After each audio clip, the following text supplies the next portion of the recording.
You're watching the MAC on ESPN. For the first time this year, the chill of fall is in the air in western New York. The arrival of autumn weather means we're closer to championship season, and folks around Buffalo are believing. The Bulls start the day as one of 3 unbeatens in the MAC. They look to keep it rolling today against the Akron Zips. And a pleasant good afternoon. Sean Kinney alongside Ryan Kavanaugh. So great to have you with us. The weather is changing. My partner is in the Halloween spirit, looking good in orange. That must mean midweek action is around the corner. But Ryan, as we both know, there is a lot of football to be settled over the next month. Absolutely. Holiday season means the heart of the MAC conference. Teams are jockeying for position. Specifically this afternoon, Buffalo looks to remain undefeated and at the top of the standings. And Akron needs a win to keep their hopes alive to make the conference championship.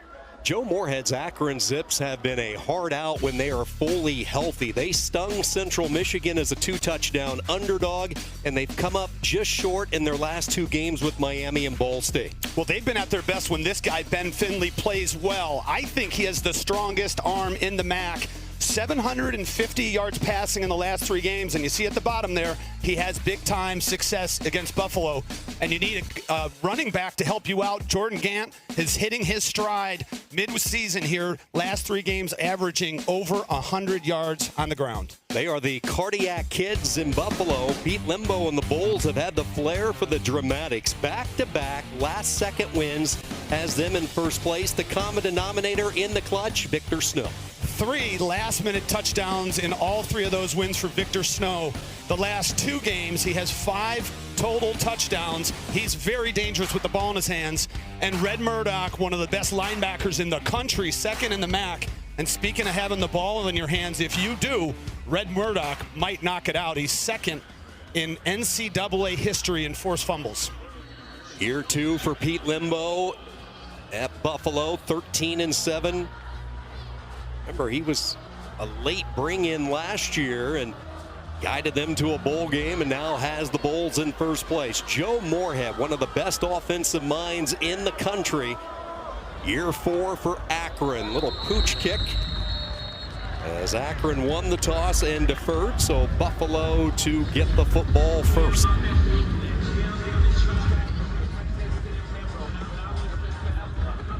Bowl offense engineered by Taquan Roberson. Roberson started his career at Penn State. Spent a couple of years at UConn, last season at Kansas State, but has really blended with offensive coordinator Dave Patnode, coming off a career-high game and the come-from-behind win against UMass.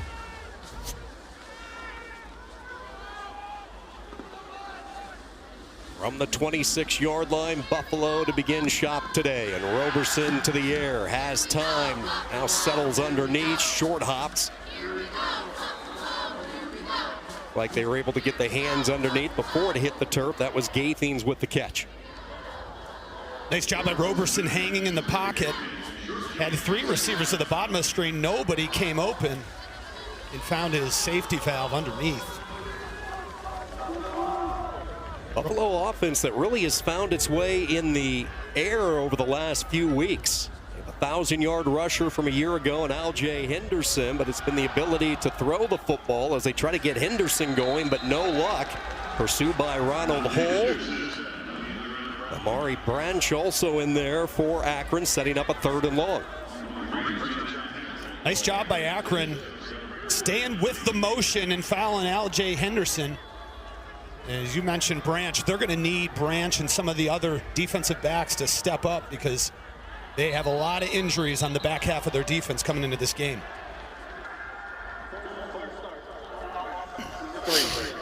5-yard penalty, 3rd down. Rich Edwards, our referee, and now 3rd and double digits for Buffalo. You were talking about those injuries defensively. No Alex Branch, no Justin Anderson, no Shimon Cooper.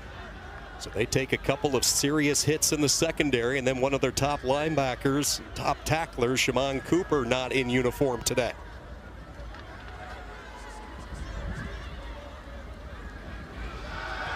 Three-man rush. They drop 8 into coverage, floating along the far side, and a first down strike. Up ahead to the 40-yard line goes Victor Snow. Victor Snow found himself wide open just beyond the sticks. Roberson does a good job of getting it to him. And if you're Akron, you have to know where number 0 is all the time, especially in big moments, because that's exactly who Roberson is going to go to when he needs a big play. 13 yards, and now they go on the jet sweep motion. This has been a big part of the Buffalo offense this year. Spriggs, the linebacker, in there for the injured Shimon Cooper. And Buffalo goes tempo for the first time.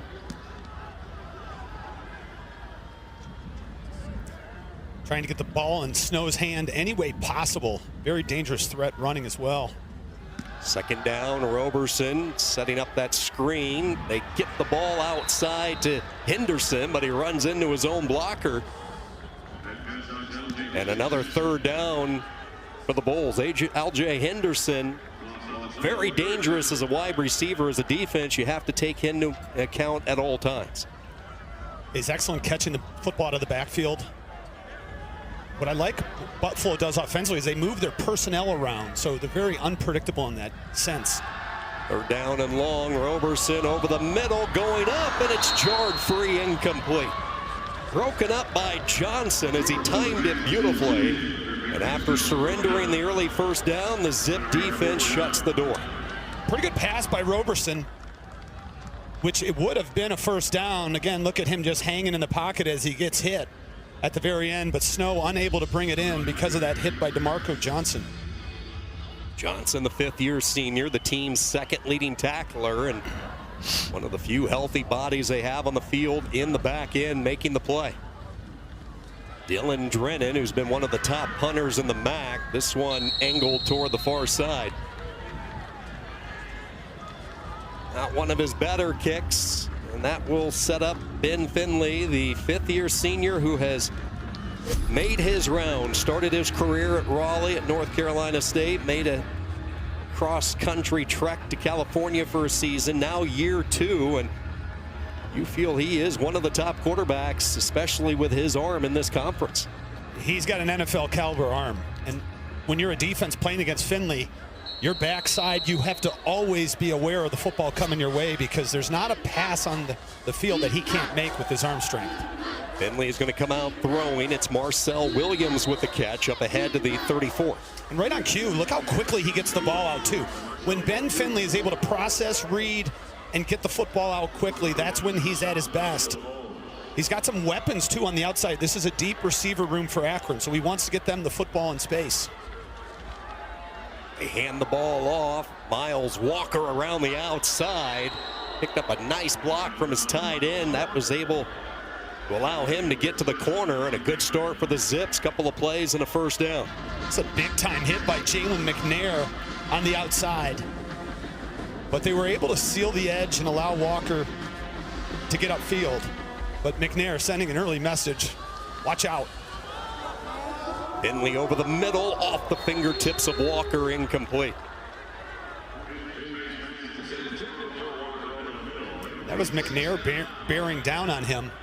It's interesting. This is a position where oftentimes a wide receiver will take his eyes off the football because he sees the opposing jersey coming right at him. Mentioned the receiving core for Akron, very deep. Walker, a fifth-year senior, really getting an opportunity to shine. The first time in his career wearing the prestigious #1 jersey as a flag is thrown, moving the pile up near midfield, but a flag thrown in the vicinity of a hold. Jordan Gant with his first touch of the day, and what a find he has been from Tennessee State. Personal foul, face mask, defense number 97, 15-yard penalty, automatic first down. So Junior Poyser got a hand up. This will cost Buffalo 15. You're going to see him on the right. Right there to the right of Jordan Gant, reaches out. And frankly, I'm surprised these calls and these infractions don't happen more often. You're in the middle of all these bodies and you're just reaching out trying to get a hold of anything on the ball carrier. That time it was the wrong part of the equipment. They pitch it to the right side. Gant unable to run away from one of the top tacklers in the country in Red Murdoch. 79 tackles coming into this one. Take a look at the way Red Murdoch tracks Jordan Gant. He sees it, takes the proper angle, and the strength, able to wrestle Gant to the ground. Red Murdoch is a menace on defense. Preseason All-American, one of the top tacklers a season ago. Pick up the blitz over the middle, settling in underneath and falling ahead for a first down. Marcel Williams, second catch on this opening drive for the redshirt freshman. Nice job by Finley to find Williams over the middle. And as you pointed out, Sean, excellent pickup from the blitz by Jordan Gant, coming in and giving Finley the time he needed.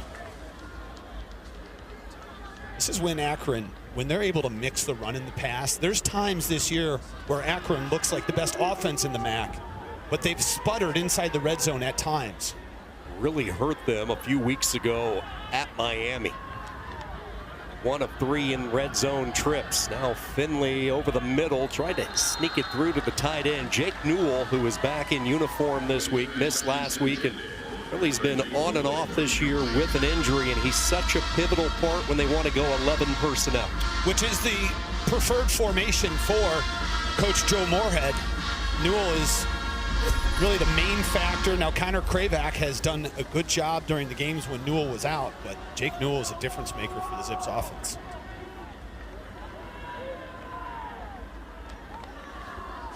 On second down, little hitch near side, and it's dropped. Israel Polk, who had been on a roll the last couple of weeks, he's really emerged as one of Finley's favorite targets. A rare drop for the Pitt transfer. Coach Moorhead this week told us he thought that Israel Polk has been the best and most consistent receiver on the outside for his offense. That time, just unable to bring in a ball that he catches 99% of the time. Third downs have not been kind to Akron this year. 3rd and 10 from the 28. Here they come up the middle. Finley running, and he's forced just to throw it away. He was outside the pocket there. There is no foul for intentional grounding. The quarterback was out of the tackle box. Sean, that looked like they were setting up a screen for how quickly Buffalo's defenders were in, as if they were just going to let them come in. And I was looking in the flat for where's the running back? Is it a tight end screen? And everybody was running vertical deep routes down the field. So obviously a big miss in the pass protection for Akron. Kicking game this year has been an adventure for the Zips. They started with Owen Wiley, but they have made the move to the redshirt freshman Matthew Schramm. Schramm perfect on the year, 4 for 4, made both of his attempts last week. This one from 45. Placement down, kick on the way, has enough leg, and it's good. The freshman from Dublin, Ohio, Matthew Schramm, gets Moorhead Zips on the road first. Akron strikes a 3-0 lead early from Buffalo.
It is a year where it really is any given Saturday in the MAC and soon to be any given Tuesday, Wednesday, or Thursday with midweek action. 3 teams starting the day perfect. Buffalo, Miami, and Western Michigan. Miami and the Broncos playing today. But you take a look at the parity after those top 3 teams, and it's a thought we both had early in the year. We really feel the MAC champion might take a couple of hits this year. It's that deep. Absolutely. Yeah, I think so. I don't know how anybody is going to come through unscathed. And after today, the only question is there 1 or 2 undefeated teams remaining? Because we know the winner of Miami and Western Michigan will still be undefeated. It's whether or not Buffalo can win here and join them. Again, another short kick. Akron strategy coming in. So Buffalo ready for their second offensive series. Taquan Roberson and crew down 3-0 early on. First real fall day in the Northeast. Temperatures slid into the 30s and 40s during the overnight. Partly cloudy right now in this opening quarter. Temperatures in the 50s as we move into November next week and the stretch run for a championship. And Roberson has been a big reason why they are thinking MAC championship this year in Buffalo. He's played very well, and he's battled injury. So I think Roberson is still getting back to 100% as far as running the ball. That's a dangerous thought, scary thought. This is an area that Pete Limbo and offensive coordinator Dave Patno really feel they need to get going. It's an offensive line that has done a good job pass protecting, but they have really yet to get Aljay Henderson breaking those explosive plays like he did so often last year. Some of that has had to do with injuries across the Bulls' offensive front, but it has been a contrast between pass blocking and run blocking. Right there, that's an excellent move on the inside. LaVenture with a swim move, immediate penetration into the backfield. You have 2 transfers at the 2 end spots, LaVenture and Durham, and both have had productive years in their first year in the system with Tim Tibesar, the defensive coordinator, especially LaVenture, who's coming off a 9-tackle game last week. As an interior defensive lineman. They love to move him all around. 3rd down, 3rd and 8 for Roberson.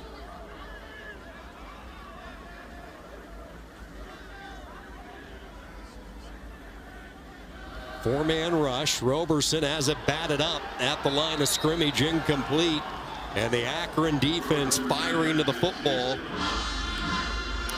I think it was Gage Summers that got his hand in the passing lane, and that's what they teach. If you're rushing the passer and you realize you're not going to get home, you've got to get big, get in the passing lanes, and try to impact and affect it. And I'm sorry, it was Cam Cheatham, the defensive end, who oftentimes comes in on passing situations because he's so adept at getting to the quarterback. Drennan on the punt for the 2nd time. Good kick. Mason Fields from his own 27, and he is met immediately. Host of special team coverage downfield for Buffalo, a 45-yard punt. Akron with the early momentum. Finley and the zip offense ready to go to work, leading on the road 3-0.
One of the great offensive minds really across college football for the Akron Zips, Joe Moorhead, the two-time National Offensive Coordinator Coach of the Year, and just not his stops as an assistant. He was a head coach at Fordham for 4 years, went 38-13 for the Rams during those 4 seasons. Spent a couple of years at Mississippi State as the head coach, and I still feel he did not get enough credit for the job he did with that program in that short time.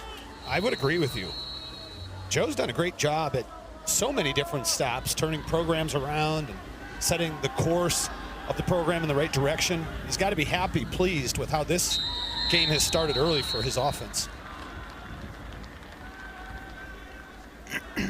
False start.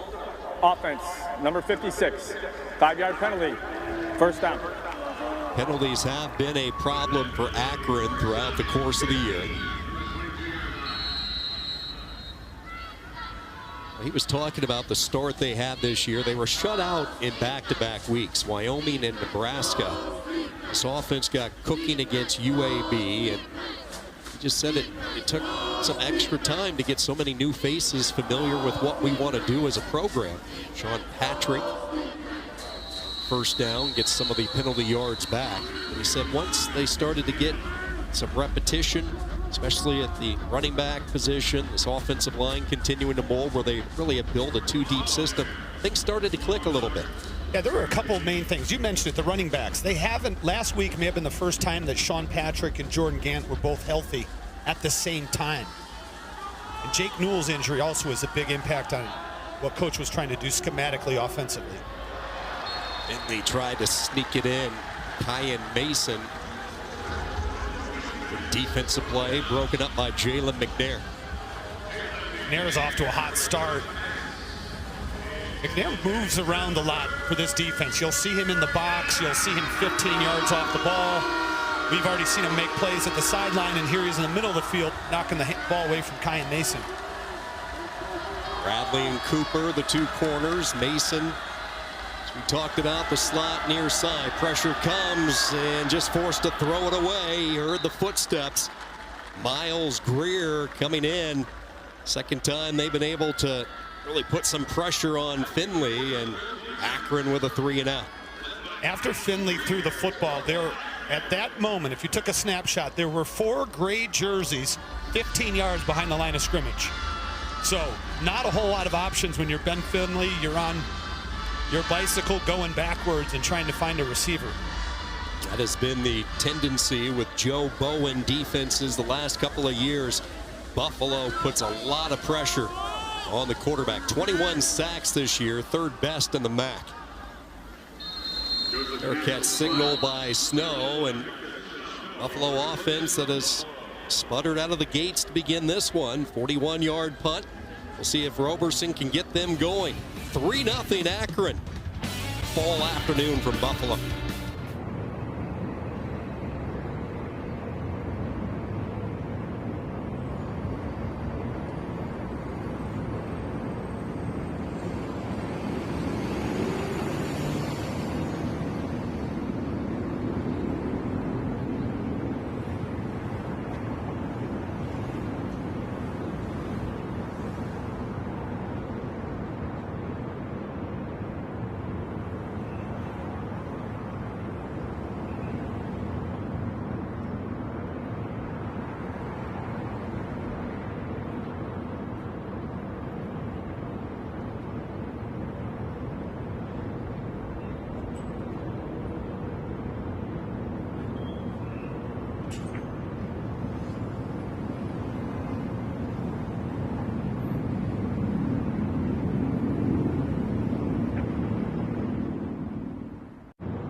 Second stint in the MAC for Pete Limbo. He led Ball State to back-to-back bowl games in 2012, 2013. Spent some time as an assistant at Maryland after his time in Muncie. And year 2 in Buffalo, a strong campaign a year ago, and he has the Bulls playing good football as they try to get the ground game going with Terrence Shelton. Limbo, who has always specialized in special teams. His assistants with Dave Patnode and defensive coordinator Joe Bowen. Snow makes the catch, but that was a lateral pass. They'll go back a couple of yards. He's one of the good guys in college football. I don't know if it's possible to say that that's an understatement, but he truly is a wonderful, wonderful man, always positive. In fact, we were laughing that during the week he told us that he got upset at practice, and we couldn't even imagine what that would look or sound like. But he was in a good mood by the time he had reached us on the conference call 30 minutes after practice wrapped up. Trying to create some urgency earlier in the week. Here comes Akron. Roberson unleashes, but it's incomplete. Good coverage on the play by Malcolm DeWalt. And how about this start by a shorthanded defensive unit from Akron? They've come out inspired, and it has not allowed Buffalo to get on track or find any continuity offensively. We were looking at this matchup with two very talented quarterbacks who threw for a couple miles of yards last week, expecting a higher scoring game, but so far the defenses have taken center stage. Short punt by Drennan, keeping the ball away from Patrick, and this one will tailspin out of bounds along the Akron sideline. 39 yards on the punt for Drennan. Buffalo, 3 offensive series, 1 first down, a net of 19 yards. Credit the defense of Akron. But I would guess about 75 or 80% of the offense Akron's had was on that initial drive. Defense for Buffalo has been stingy as well. Finley 2 of 8 to start this game, 16 yards. Walker in motion on first down. Finley on the RPO, lobs it into double coverage, and Williams makes the catch. A flag is thrown on the opposite side. There's actually 2 flags down, one along the Buffalo sideline as well. Ineligible downfield. Offense, number 56. 5-yard penalty. First down. Sean, I believe that was an RPO, which stands for run pass option. And look, you know, Keelan Davis is going to get penalized for this, but in the huddle, it's called a run, and you see fakes it to Gant, and it's slower developing. But it was the right read by Finley, a beautiful pass and catch by Williams. But I feel bad for offensive linemen in this new era RPO offense. Yeah, it is the toughest thing for an offensive lineman. There were 2 fouls on the play, both against the offense. Ineligible downfield. Offense, number 56 is declined. Pass interference. Offense, number 88. Half the distance to the goal. First down. So as I mentioned, there were 2 flags, one along the Buffalo sideline, and that was the battle with the tight end Jake Newell and the Buffalo secondary players. So a couple of choices for the Buffalo defense, and they'll take the interference goal. So wipe out the big gain to Williams. What's unfortunate for Akron is that was way far away from the catch by Williams. First down and long. Finley near side. Newell makes the catch, and Savion Brown wrapped him up immediately.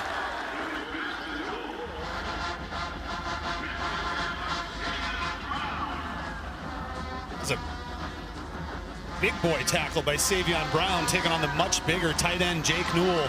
But he held on to him, and he was not letting go of Jake Newell. Brown is an excellent comeback story.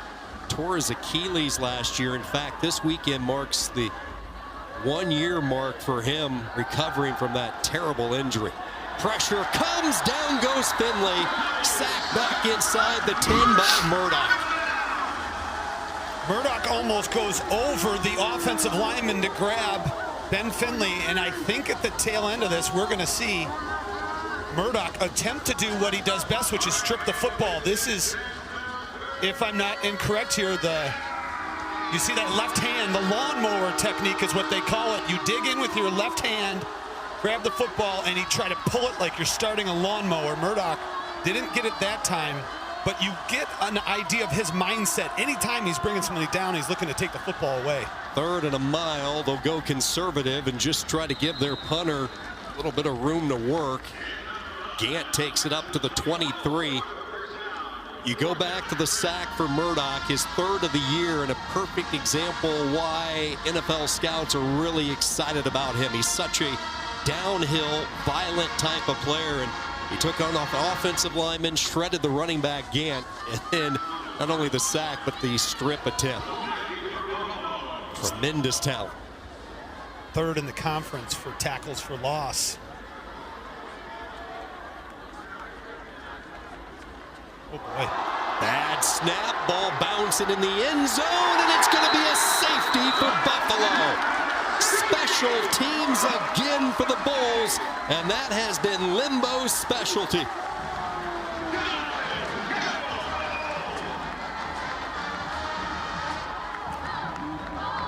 Jonathan Capo with the tackle in the end zone on Joseph Castle. This snap is a little high, but it still goes through the hands of Castle. I saw it leave the snapper's hands, and it was looking to be high, but Castle had an opportunity to catch that. He's lucky he held onto the ball. Hasn't this been the story of the season for Akron? Your defense is playing so well, and now a special teams botch. And it's another day in the office in the MAC, 3-2 with 3.5 minutes to go in the first quarter. You don't know what to expect, and that's why this conference is so fun to watch. You hit the nail on the head there. Like week in, and we talked to Coach Moorhead. I said, I'd watch you drive the football up and down the field, and then there just appears to be something in each game that ends up short-circuiting it, or unexpected points for the other team like that. And now the defense is going to be put in a tough spot, at least field position wise, because they have to kick off from the 20-yard line. Marsh Sperling wearing the 41 jersey that's given out each week to a different player that earns it for the Buffalo Bulls. Coming up on the run is Shelton from the 20, out past the 30, 35, stretching ahead to the 40. Up to the 45-yard line, but there is a flag down at the 35. During the return, holding, return team number 17, 10 yards from the spot of the foul, first down. Real sloppy start both ways when it seems like a team might be getting a little momentum, a big play, it gets nullified by a penalty. And Buffalo, before last week, had been a real disciplined team. 11 penalties a week ago, a season high, and that was something that the coaches addressed this week in practice. Well, they came into the UMass game averaging 4 penalties per game. So they almost 3x'd that against UMass. Neither team has come out playing particularly clean this afternoon. 4th offensive series in this opening quarter, and they will keep it on the ground. This has been a part of the game where they have kept in the holster a little bit more than they thought coming in, just because of Roberson and his health, trying to protect a lower body injury. Roberson still limping his way back to health, literally and figuratively. Bruno Dahl did a nice job setting the edge, and Gage Summers, we're looking inside his face mask. Great pursuit from the backside when Henderson hesitated as he went through the hole. Summers got on his back. Second down and 8. Roberson hit as he threw it. That was Dole who hit him. The 6'7" giant. Still no whistle, and finally a whistle comes in from a referee, Rich Edwards. The ruling on the field is an incomplete forward pass. Third down. Dole thought maybe he had the strip and the turnover for Akron. He's been excellent all year. You're going to see him on the right side of your screen here, just driving into the left tackle, Henry Tabanzi. Beautiful job. I'm sorry, that was Trevor Brock he was working on. The front four for Akron has been pretty consistent. They don't rotate a lot of players. Dole will almost play every defensive snap. Third down, they come near side to Shelton with some work to do, and there is Dole again. Bruno Dole, the redshirt sophomore out of Hamburg, Germany. And you talk to the coaches, this is a young man that worked as he waited because he sat behind some really good players. C.J. Nunley, who transferred this offseason to Purdue. Bennett Adler, he learned from two really good ones. Absolutely, and he's banked all those mental reps and the learning lessons in practice, and now it's Dole's turn to step up, and he and on the other side, Cyrus Durham have just been tremendous bookends for the Zip defense. Not a good kick from Drennan. Having a tough quarter off the side of his foot as he shanked it. And how about this starting position for Akron? They're still walking upfield. They're going to take over at the Buffalo 40. My goodness. This has been a very uncharacteristic game thus far for Dylan Drennan. One of the best punters in the MAC, and he has struggled early. Now, I know we're in World Series season here, but I feel like it's 3-2, bottom of the fifth. Well, if this is the sixth inning, we're about to see an explosion if it's like last night when Toronto went on. There we go. Just about 45 miles from the World Series. Finley is going to throw, put some air on it. There's the touch of Ben Finley. Beautiful throw.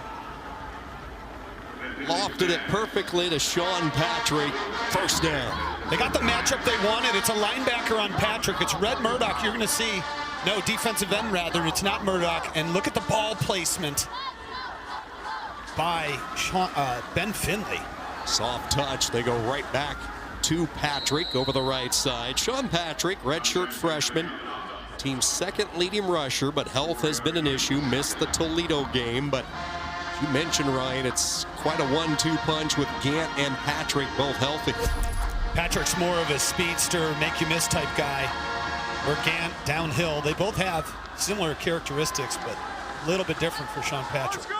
Late handoff there on the read by Finley. Patrick surging ahead, setting up a 3rd and short as we approach the 1-minute mark of a sloppy first quarter from Western New York.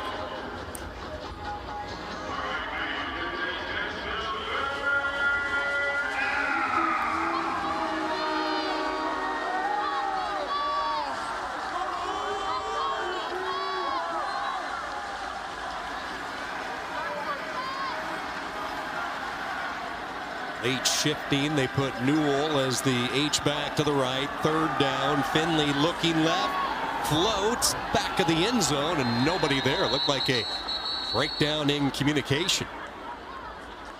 Flag down where Finley let her fly. Jalen McNair was the closest player for Buffalo to that throw.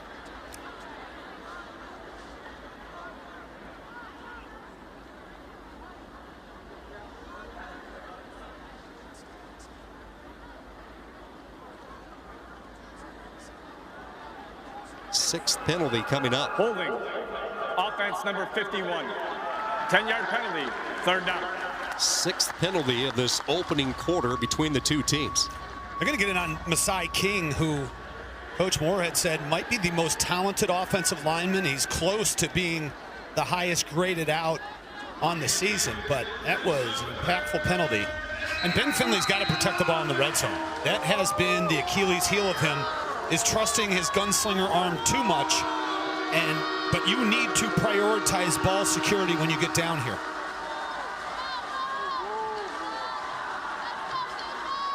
Third and 13. Akron 0 for 4 today. They've had some 3rd and longs in this first quarter. Here they come again. Finley swallowed up back at the 35. Greer on a safety blitz, the first one to hit him, and he had plenty of help after.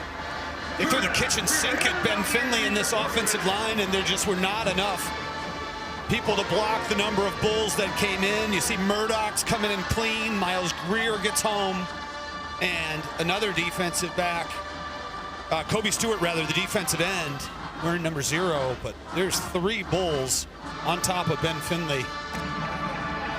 This is the end of the first quarter. Let's go!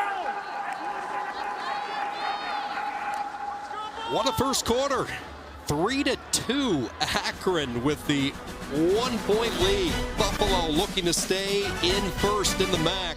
It's been a slow start out of the gates, but this defense has been swarming. Zips by 1 through 1.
Three to 2, Akron with the lead as we move into the start of the second quarter. The Zips with a field goal, Buffalo a safety, Joe Moorhead a decision in between quarters. Do you kick the 51-yard field goal, or do you play the field position game and punt it? He chooses option B with Braden Johnson.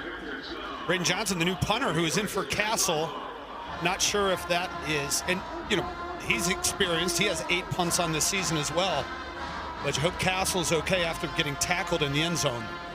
Do you like that call by Moorhead to play the field position game? Absolutely. Their defense is playing lights out. It was 3rd and 24 or a 51-yard field goal. So of those 3 options, I say punt it and give your defense the respect they earned in the first quarter to say, let's hold them and let's get the ball back. We're starting position of the day for Buffalo, an offense that has mustered just 21 yards of total offense, trying to add to the total. McMillan with his first catch, and he's tackled immediately by Reed. It's just a long developing play, a 5-yard out from the far hash. That's where, few quarterbacks are even throwing that. We're going to see 2 here in Roberson and Finley that can hit that pass. But the ball travels so far in the air that it allows the defender to get on the receiver as soon as he catches it. Let's go, ball! Second down, they hand it off, and a hole opens up and into the second wave, and a first down gallop up to the 30-yard line for Al J. Henderson. And Let's see if that ignites the Buffalo offense. Longest run on the afternoon for either team. You look at some of these gaudy numbers throughout his career. 5 100-yard games throughout his career, but he doesn't have one yet this year. Still searching for the first 100-yard day, giving ground in the pursuit by Akron. The Zips have simply been flying to the football. Kamara, one of their reserve corners, holding the edge, and then plenty of pursuit. Spirited effort, a loss of 5, back to the 25-yard line. This is Messiah Birch who gets the football, the running back who has been out with injury, but here he is being stretched out. That's what you do as a defense. You just keep him running east and west, string him out to the sideline. Roberson hit as he let it fly. Passes reeled in. Gaithing's the catch. Kai Flowers the coverage. Flowers started his career at Penn State. Actually was a receiver for the Nittany Lions, but on arriving back to Akron, they moved him to the secondary, and he's really starting to find his way toward the second half of the year just with the increased reps.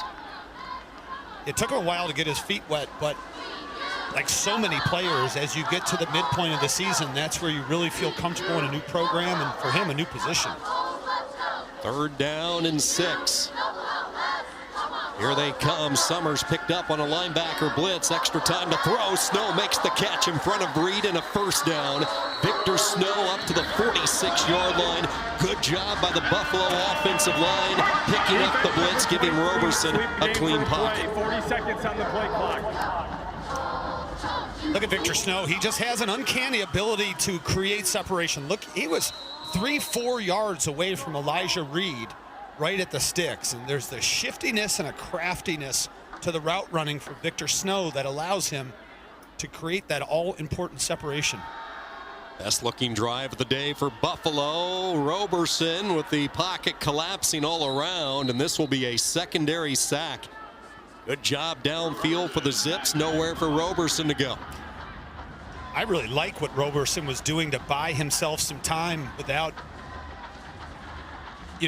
losing his whole control of everything. Staying in the pocket, buying time, but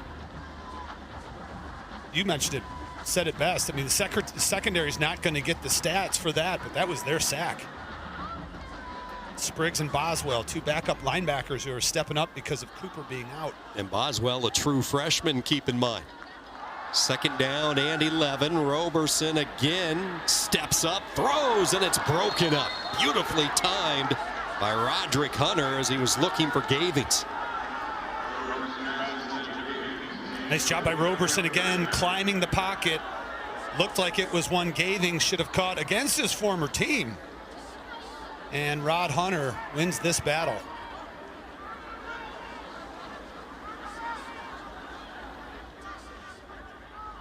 Gaithings started his career with Akron, had a really good year for the Zips, leading Akron in 2023 with 55 catches. At the transfer portal, went to UConn last year, and now part of this Buffalo offense. Roberson's going to run, dump it off, ball juggled, caught.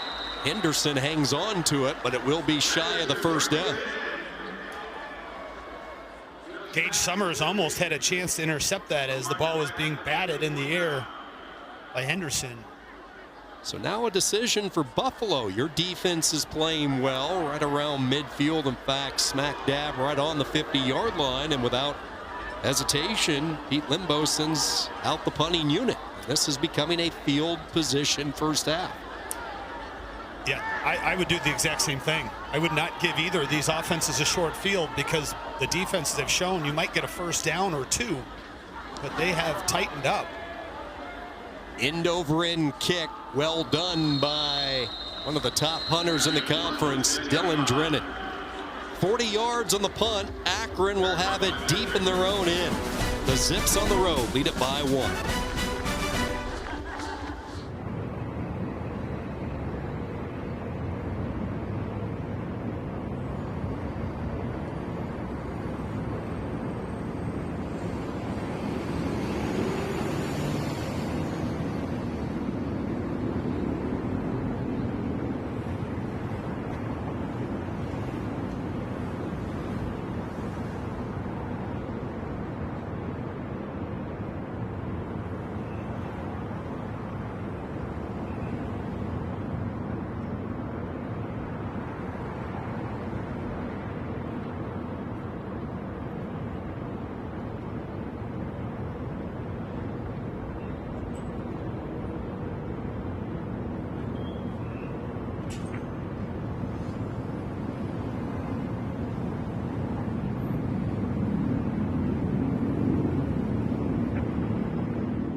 3-2, Akron out in front, 10:29 to go. Quarter number 2 from Western New York. Beautiful fall afternoon. And an Akron team this year that has been inconsistent offensively, but when they have been at their best, they have been able to run the football, and this is an upward trajectory.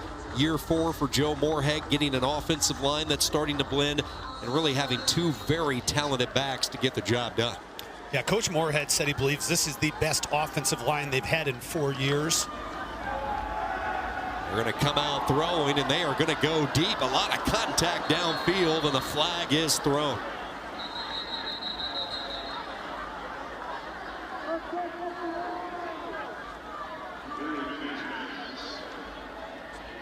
Sive on the intended target. Interference, defense, number 1. Cooper with the interference. From the shadows of their own end, they are not playing conservative, going deep to the true freshman from Perry. Nice opportunity, and you see Cooper go down. He was asking for the penalty against Sivon. A lot of contact, but not a bad ball from Finley either.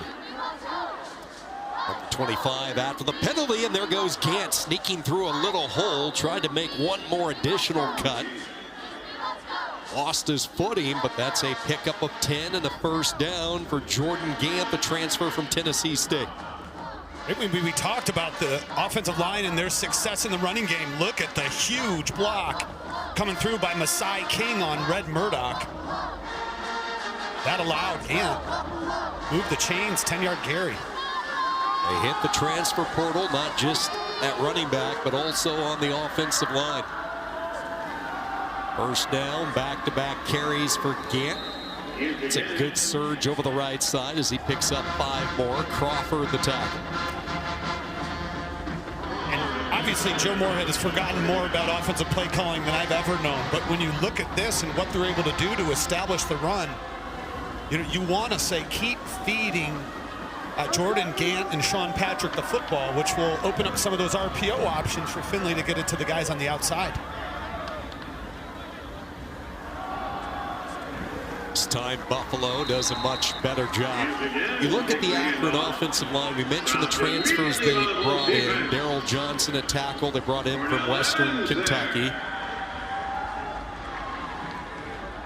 Ari Archer, who they use at one of the guard positions, a transfer from Coastal Carolina and East Carolina. Cy King, who is down holding his shoulder. Junior, they went the junior college route, so they had to fill some holes. They've done a good job of doing that with players like King and building the depth necessary to really go through the rigors of a full college football season anymore. You better be able to play 6, 7, 8 guys on that offensive line. Yeah, that's the trend. I felt like when we were playing, or at least when I was, you had 5 offensive linemen and they played the whole game. Now they rotate almost as much as running backs and wide receivers. 3rd down and 4. Under the middle. Oh, and a catch is made. No, incomplete. Broken up. Big hit by Buffalo. Murdoch again in the vicinity. Looked like Williams had it, but charged free by the hit. That was a bang-bang play. Red Murdoch right on Marcel Williams. And you see Ben Finley, I called it gunslinger mentality, but he will throw a football into a shoebox if he thinks it's there. That was a pretty good ball, but difficult catch for Williams to make with Red Murdoch on top of you. He is fearless, and there's not a throw that he feels he cannot make. On the confident approach. Speaking of confidence, this one rolling inside the 15, inside the 10, down to the 9.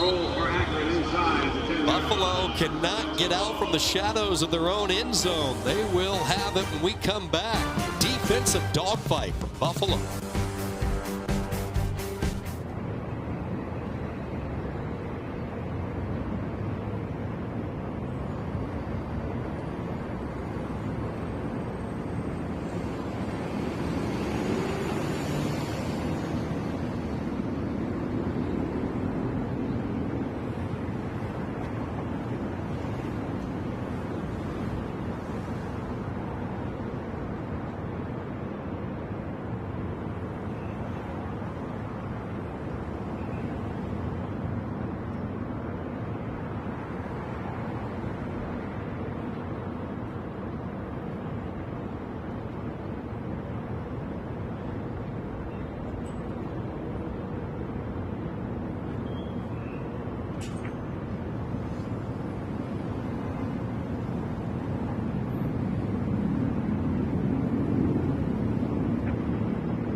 Tim Tibesar was one heck of a linebacker back in his day at North Dakota, part of the North Dakota Hall of Fame, and his defense in this first half has got the job done. Ryan Cavanaugh, you look at what he has been able to do.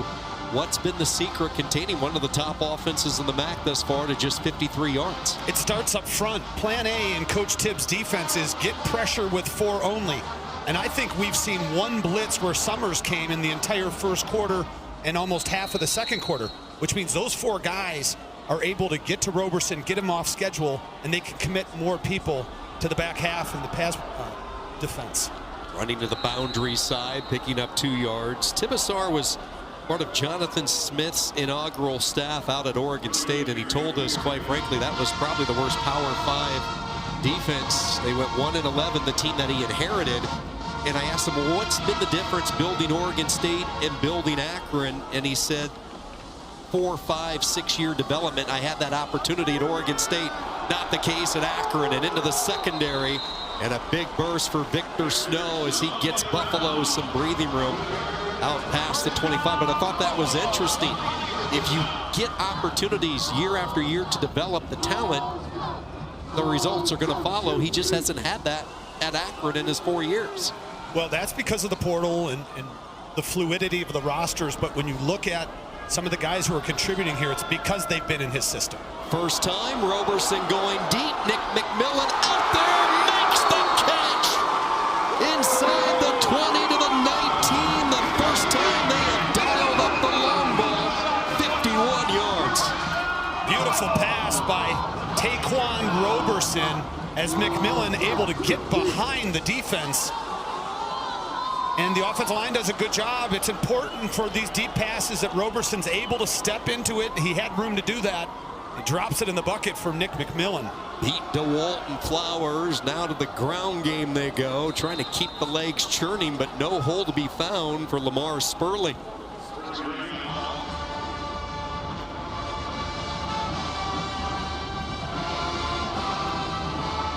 Another big play by Bruno Dahl. He's not going to get the tackle, but he was able to pressure Sperling, make him reroute, and impact his run by hitting him low before the teammates, Amai Branch, came in to clean him up. Bruno Dahl, like I said, he will play close to, if not 100% of the defensive snaps, and his motor and his engine are always in high gear. Sperling stays in the game. He's the slot to the bottom. Snow is a decoy. Roberson on a keeper all the way, lassoed around the waist as Roberson takes it up to the 17, bringing a 3rd down for Buffalo. As we approach 6 minutes to go in the second quarter. Offense today a premium. Buffalo has not been able to establish the running game between the tackles. The most success they have is the jet sweep to Victor Snow. And absent one moderate gain by Henderson, have not had a lot of success. 3rd down and 8. Roberson with time, little drag pattern caught shy of the 1st down, and a good open field tackle is made by Mekhi Flowers. That's a tough task to bring down Victor Snow in open space, but Flowers up to the challenge. He grabs him, secures him, and wrestles him to the ground, but it's because of the position. He's able to see Snow crashing, and he takes the appropriate angle, because really the key to stopping Victor Snow is get on him before he gets started. If he's able to square his shoulders and do the jitterbug and the quickness, twitchiness, it's going to be a long afternoon trying to bring him to the ground. Jack House has been really good this year. 8 of 10 on the season. They run the fake. They flip it to House, and Akron was not fooled. The bag of tricks not working. Jamari Somerville, the redshirt sophomore, the transfer they brought in from James Madison this offseason, said, nuh-uh, not on my watch. Somerville looked like he knew what the play was prior to the snap, because he met the kicker exactly as he caught it. We've got more action here in Buffalo. Defensive battle. Stick around.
Missed opportunity for Buffalo. They tried to go into the bag of tricks. Halloween approaching on this fake field goal. Well, they're looking to get it to the wing on the right.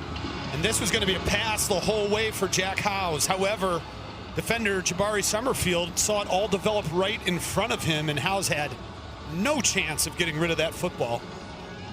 Evan King was the tight end. They tried to slip out, but he was covered downfield. And then Somerville, as you mentioned, no time for Howes to throw it. Now the ball nearly intercepted by Murdoch off the fingertips of Marcel Williams.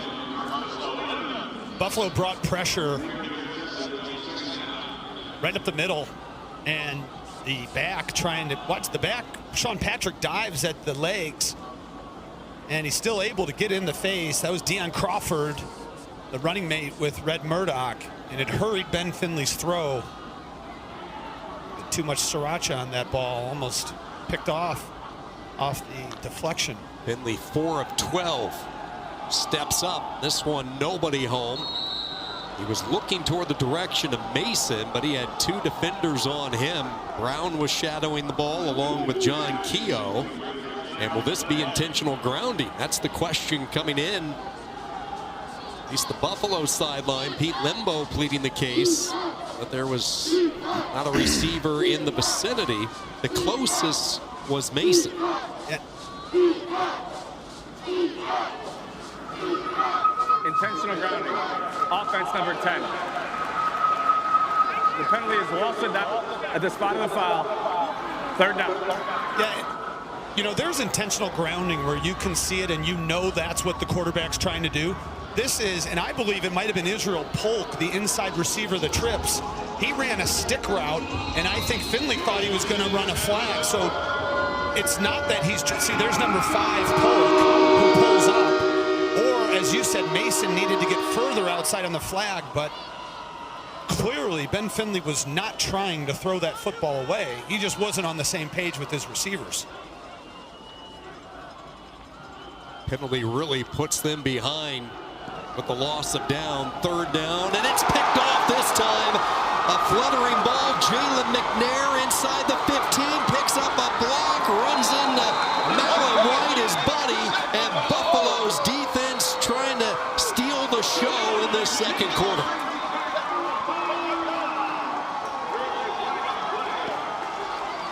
There is a flag down as well. McNair trying to fire up the fans. This is the momentum shift and impact play that the Bulls have been looking for all afternoon. And look at that, McNair's throwing the ball into the stands.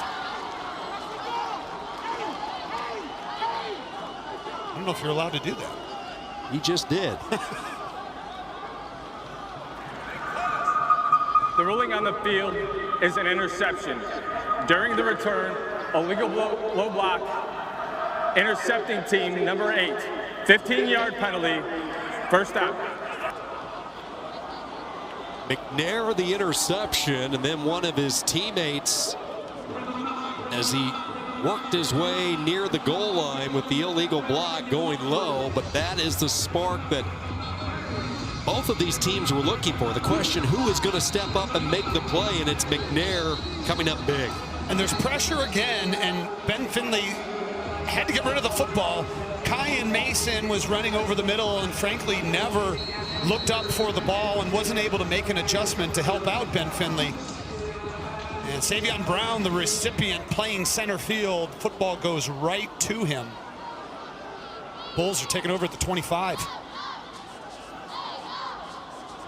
Starting position. Let's see if they can take advantage of it, and a good run. Hop skipping through a little bit of a crevice, some daylight for Henderson, and they are inside the red zone. McNair with the interception, his 2nd pick of the year. He now has 2 of the 3 interceptions generated by the Buffalo secondary this season.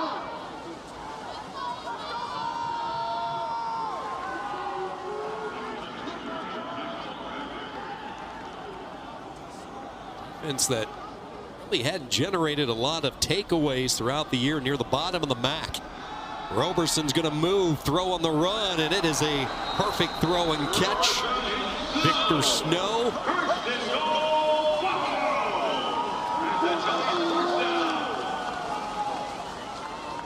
This defensive coordinator, Joe Bowen, after the interception, and that was after the penalty of the interception, I believe, because he's looking at almost getting 6 points for the defense and backing it up to the 25. But Victor Snow has put this Bulls offense just about to the spot where Savion Brown was tackled. Not happy, is fair to say. First down and goal. They will hand it off, looking for the cutback lane and driving ahead. The ball popped out late, and it's recovered by Akron. Johnson jumped on top of it, and Buffalo gives it right The ruling back. on the field is a fumble recovered by the defense. First down, Akron. Johnny on the spot for DeMarco Johnson. And the Zip defense not to be outdone. Big time turnover. I believe it's Ronald Hall and Cyrus Durham in on the tackle. You're going to see the ball squirt out. Yeah, there's Hall, number 5, ripping at the football. And that ball's out. DeMarco Johnson falls on it, but you see Hall again grabbing the football, pulling, and if you're a running back and you are in a pile like that, that's what defenders are taught to do. Get the football and pull it out. DeMarco Johnson recovers the fumble, already has 1 interception on the season. That was last week, so 2 consecutive weeks. DeMarco Johnson creates a turnover for the Zips defense. 6th-year player, and he is one of the guys who has played a lot of football for Akron. And now on the jump cut, accelerating up to the 5, goes Gant. 3 minutes to go in this first half. The only scoring, a long field goal by Schramm for Akron, 45 yards. And then on special teams, the safety for Buffalo, 3-2. Who would have predicted this? Literally nobody. 2nd down and 7. On the replay, Finley sticking it in the gut of Gant. And a 3rd down. This is big for Akron. Move the sticks, prevent Buffalo from really getting the football in good shape. What's interesting here is, will Akron snap the ball before the 2-minute timeout? I would suggest no. Because right now, similar to Buffalo last week against UMass, they have all 3 timeouts. And if Akron doesn't convert on 3rd down, Buffalo most likely will get the football with 3 timeouts in good field position. This is 2-minute timeout. Trudge along, and we hit the 2-minute timeout. Akron 1-3. They know it's a must-win to keep any hopes of a conference championship alive. Buffalo trying to stay perfect.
If you like offense, this is not the place right now. Akron, since their first drive, 3 punts, a turnover. Buffalo, not much better. 7 drives, 5 punts. Turnover on downs and a turnover. Crawford ends up with the football on the bottom of this pile. 30-second timeout. Please reset the game clock to 1 minute and 54 seconds. Akron keeping the ball on the ground with Gant, who was slow to get up as well. Correction, 1 minute and 55 seconds. Adjusting the time to when Buffalo called the timeout. Limbo's going to get the football back in great shape. But Ryan, these offensive numbers, these two teams now after that last third down, they combined 2 of 15 on third downs in the first half as well. And they've struggled, and when you look at the turnovers as well, neither team looks to want to get the ball into the end zone. Inopportune times for turnovers, and this is a dangerous play for Akron just because Buffalo is so adept at blocking punts. Keep an eye on number 6, Miles Greer. Joseph Castle, who had a snap go through his hands earlier in this first half, resulting in the safety, gets a terrific kickoff. High, towering punt, and a fair catch signaled by Victor Snow. That's exactly what Akron needed from the junior Joseph Castle. 52 yards on the big boomer from Castle.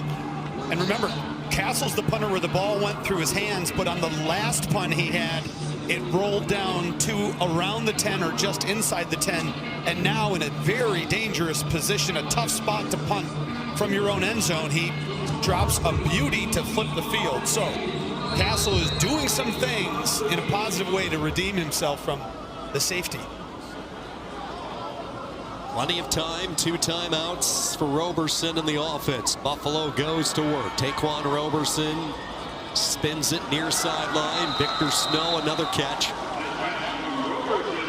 Snow with his 6th reception in this first half. It's good for a first down, 11 yards. Terrence Thomas, another defender. You see Somerville on your screen there. These guys are filling in because, as we mentioned, Justin Anderson, Alex Branch not able to go today. Pressure up the middle. Roberson dodges and now goes into a protective slide. Went down awkwardly. Spriggs from the front side, and there was pursuit from Laventure on the backside. Nearly got sandwiched between the two. Clock continues to move. Buffalo lined up. Still with 2 timeouts. They run a stunt. Roberson with some air. McMillan goes up and incomplete. Did not control it coming down to the turf. The field is an incomplete pass. That's a ball Nick McMillan normally brings in. He's coming off an outstanding week last, but you're going to see him go up and get it, and as he twists, this ball's going to come out and hit the turf. That you said it. Normally he brings it in. Last week, 10 catches for 119 yards. Best game of the season for McMillan. He's really turned into an excellent second option to Victor Snow. It's a local product, grew up right here in Buffalo. 3rd down and 8, and that is incomplete. Broken up on the play. Terrific job by Elijah Reed, the transfer from Kentucky. And Buffalo to punt the football with 1:09. And Akron with all 3 timeouts. Back and forth we go. This is outstanding coverage and technique by Elijah Reed. He's going to be right on the back of the receiver and watch him reach in at the right time from the front side and knock the ball away. 3 timeouts and Ben Finley's arm for Akron. Zips will set up the return. Drennan gets the angle kick near side, bounces inside the 10. Takes a lateral bounce, now back in the right direction for Buffalo and comes to rest. 40 yards for Drennan. And late in this first half, both punters all-stars right now in a game in which every inch is coveted. Yeah, that's, you know, it's a defensive battle when we're talking about the punters as being the respective MVPs for the teams. Look at defensive coordinator Joe Bowen, who has to be proud of the effort his team went out and did in this first half. What's interesting is Buffalo still has 2 timeouts. I wouldn't be surprised if Coach Moorhead runs the football and does exactly what he did on the last series, which is stay very conservative and be very cognizant of the clock, because there's plenty of time for a 3 and out and for Buffalo to get the ball back.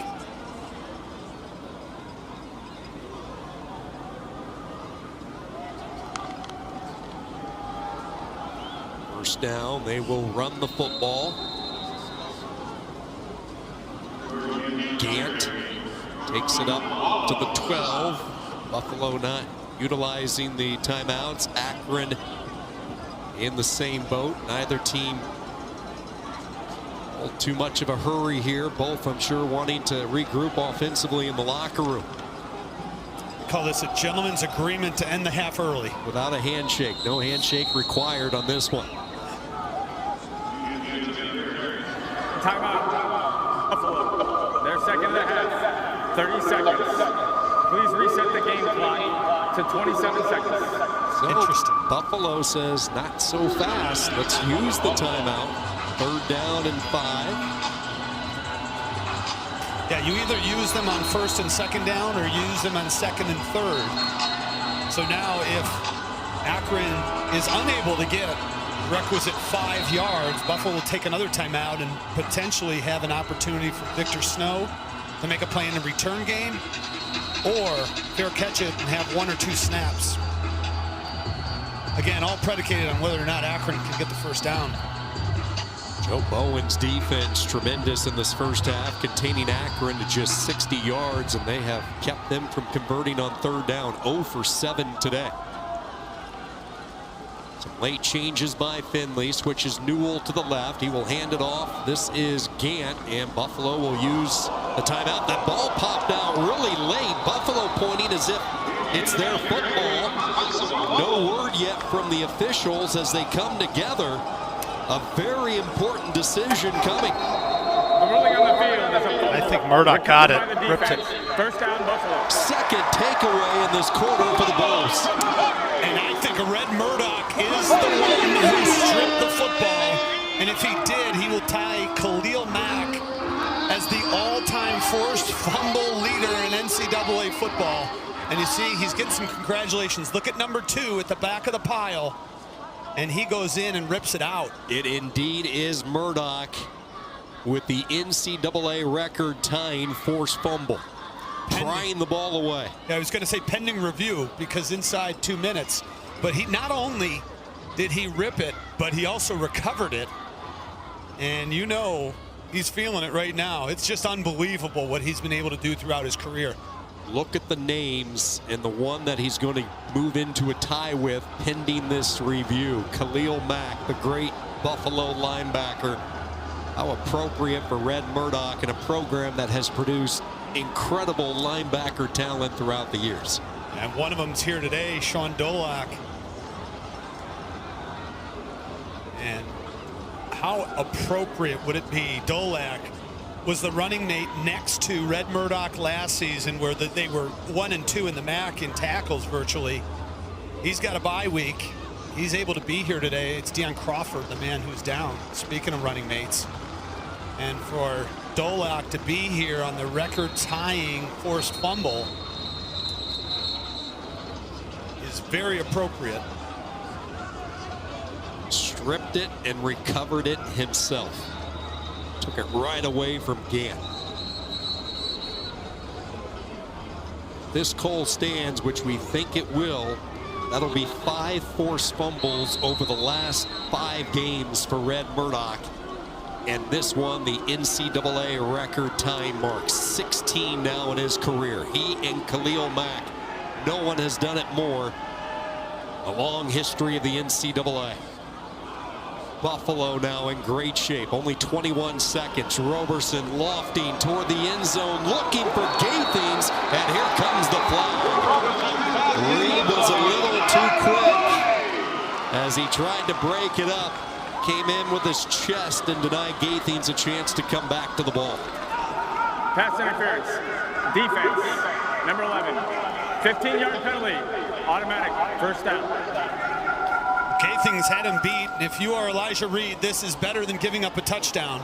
He knew he was beat, and when he saw Gaithings leave his feet for the football, he knew, I've got to interfere with him.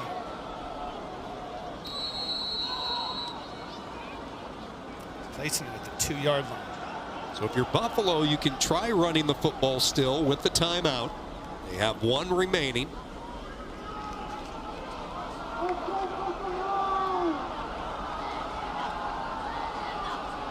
Coughed it up earlier around this part of the field. They go to the air, back shoulder, looking for McMillan, and again another flag comes in.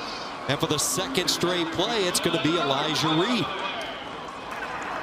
Pass interference. Defense, number 11. Half the distance to the goal. Automatic first stop.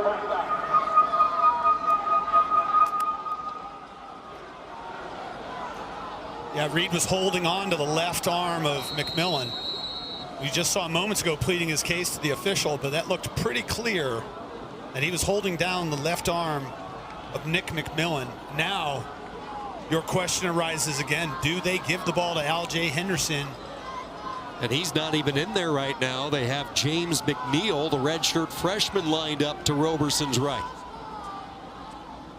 First and goal after the penalty. Roberson's going to move the pocket wide open, and Buffalo finds the end zone for the first time.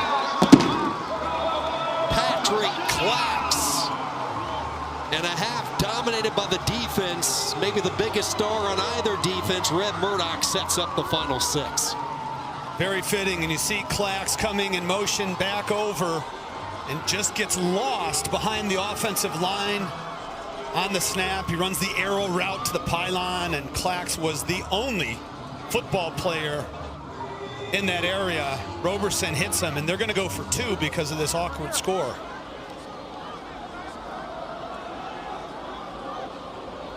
Roberson with his 11th touchdown pass of the year, and now the 2-point conversion to try to go up 7 at the break.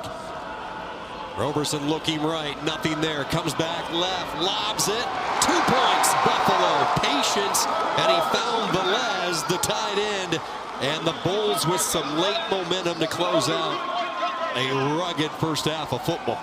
Patience is exactly right. Roberson just staying calm, hanging in there, hanging in there.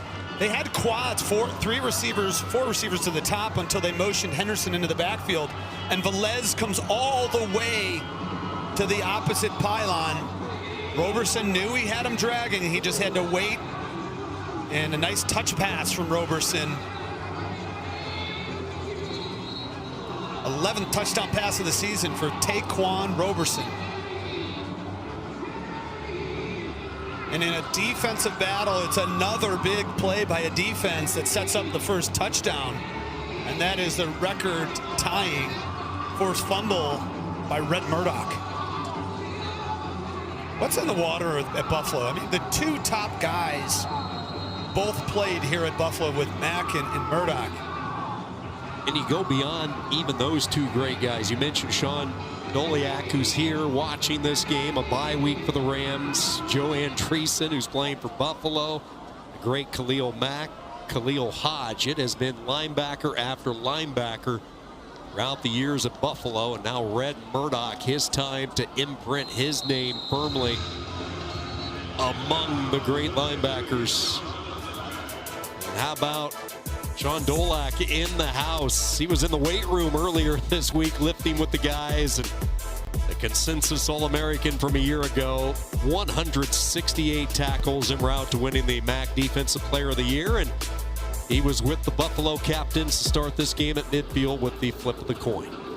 And that graphic, it says undrafted free agent at the bottom. And after watching what Doliak did for so many years here, it still blew my mind that one of these NFL teams didn't look at the tape and say, this guy is going to be a stud for us. We're going to draft him. Pete Lidbo said nobody prepared or watched film like Doliak. And Red Murdoch is one of those guys who had the opportunity to really learn under his shadow. And now Murdoch keeping the strong tradition alive. It was Murdoch's forced fumble and recovery that set up Buffalo's only offense in the first half. And they lead 10-3 at the break. Akron to get the football first in the second half. Really not for the faint of heart. Defenses really showed up to play in this one. Buffalo gets the late touchdown. The front leading Bulls by 7.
Back in March, when Bowling Green hired Eddie George, the 1995 Heisman Trophy winner, as its new head football coach, it seemed clear he would be the face of the program. But things have changed. Pudge the cat, Bowling Green's unofficial mascot. Pudge is like Julius Caesar around here, you know. When he comes down the street, the crowd parts. You know, they throw rose petals at his feet. He is the rock star. Pudge Mania took off in early August at training camp. That was when Finn Hogan, a senior receiver, first encountered senior long snapper George Carlson's 3-year-old exotic short hair. I was in the training room and someone came in and was like, hey, like there's a cat hanging out in one of the lockers in the locker room. I was like, what? So I had to go check it out like anybody else would. Hogan decided to post a video of Pudge to TikTok and Instagram. In an instant, a feline star was born. When you brought him into the locker room, what was the reason? We had a tough practice before where people were kind of emotional and coaches were emotional. And so I thought, you know, what wouldn't be a better thing to bring my cat in and kind of switch things up. 2 months later, and Pudge is sitting pretty. A fat cat with NIL deals pouring in. He travels to road games where hotels have been known to exempt him from their no pets policies. He even has security. Actually, Assistant Athletic Director Taylor Jefferson. No one signed me up for it, but you got to dress for the job that you want. That's what you always hear. It's a job I take very seriously. He needs the security. There's lots of people out there who want a piece of Pudge.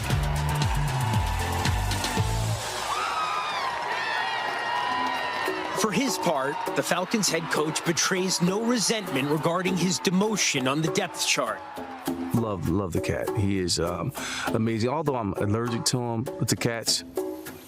Pudge the cat has become the story.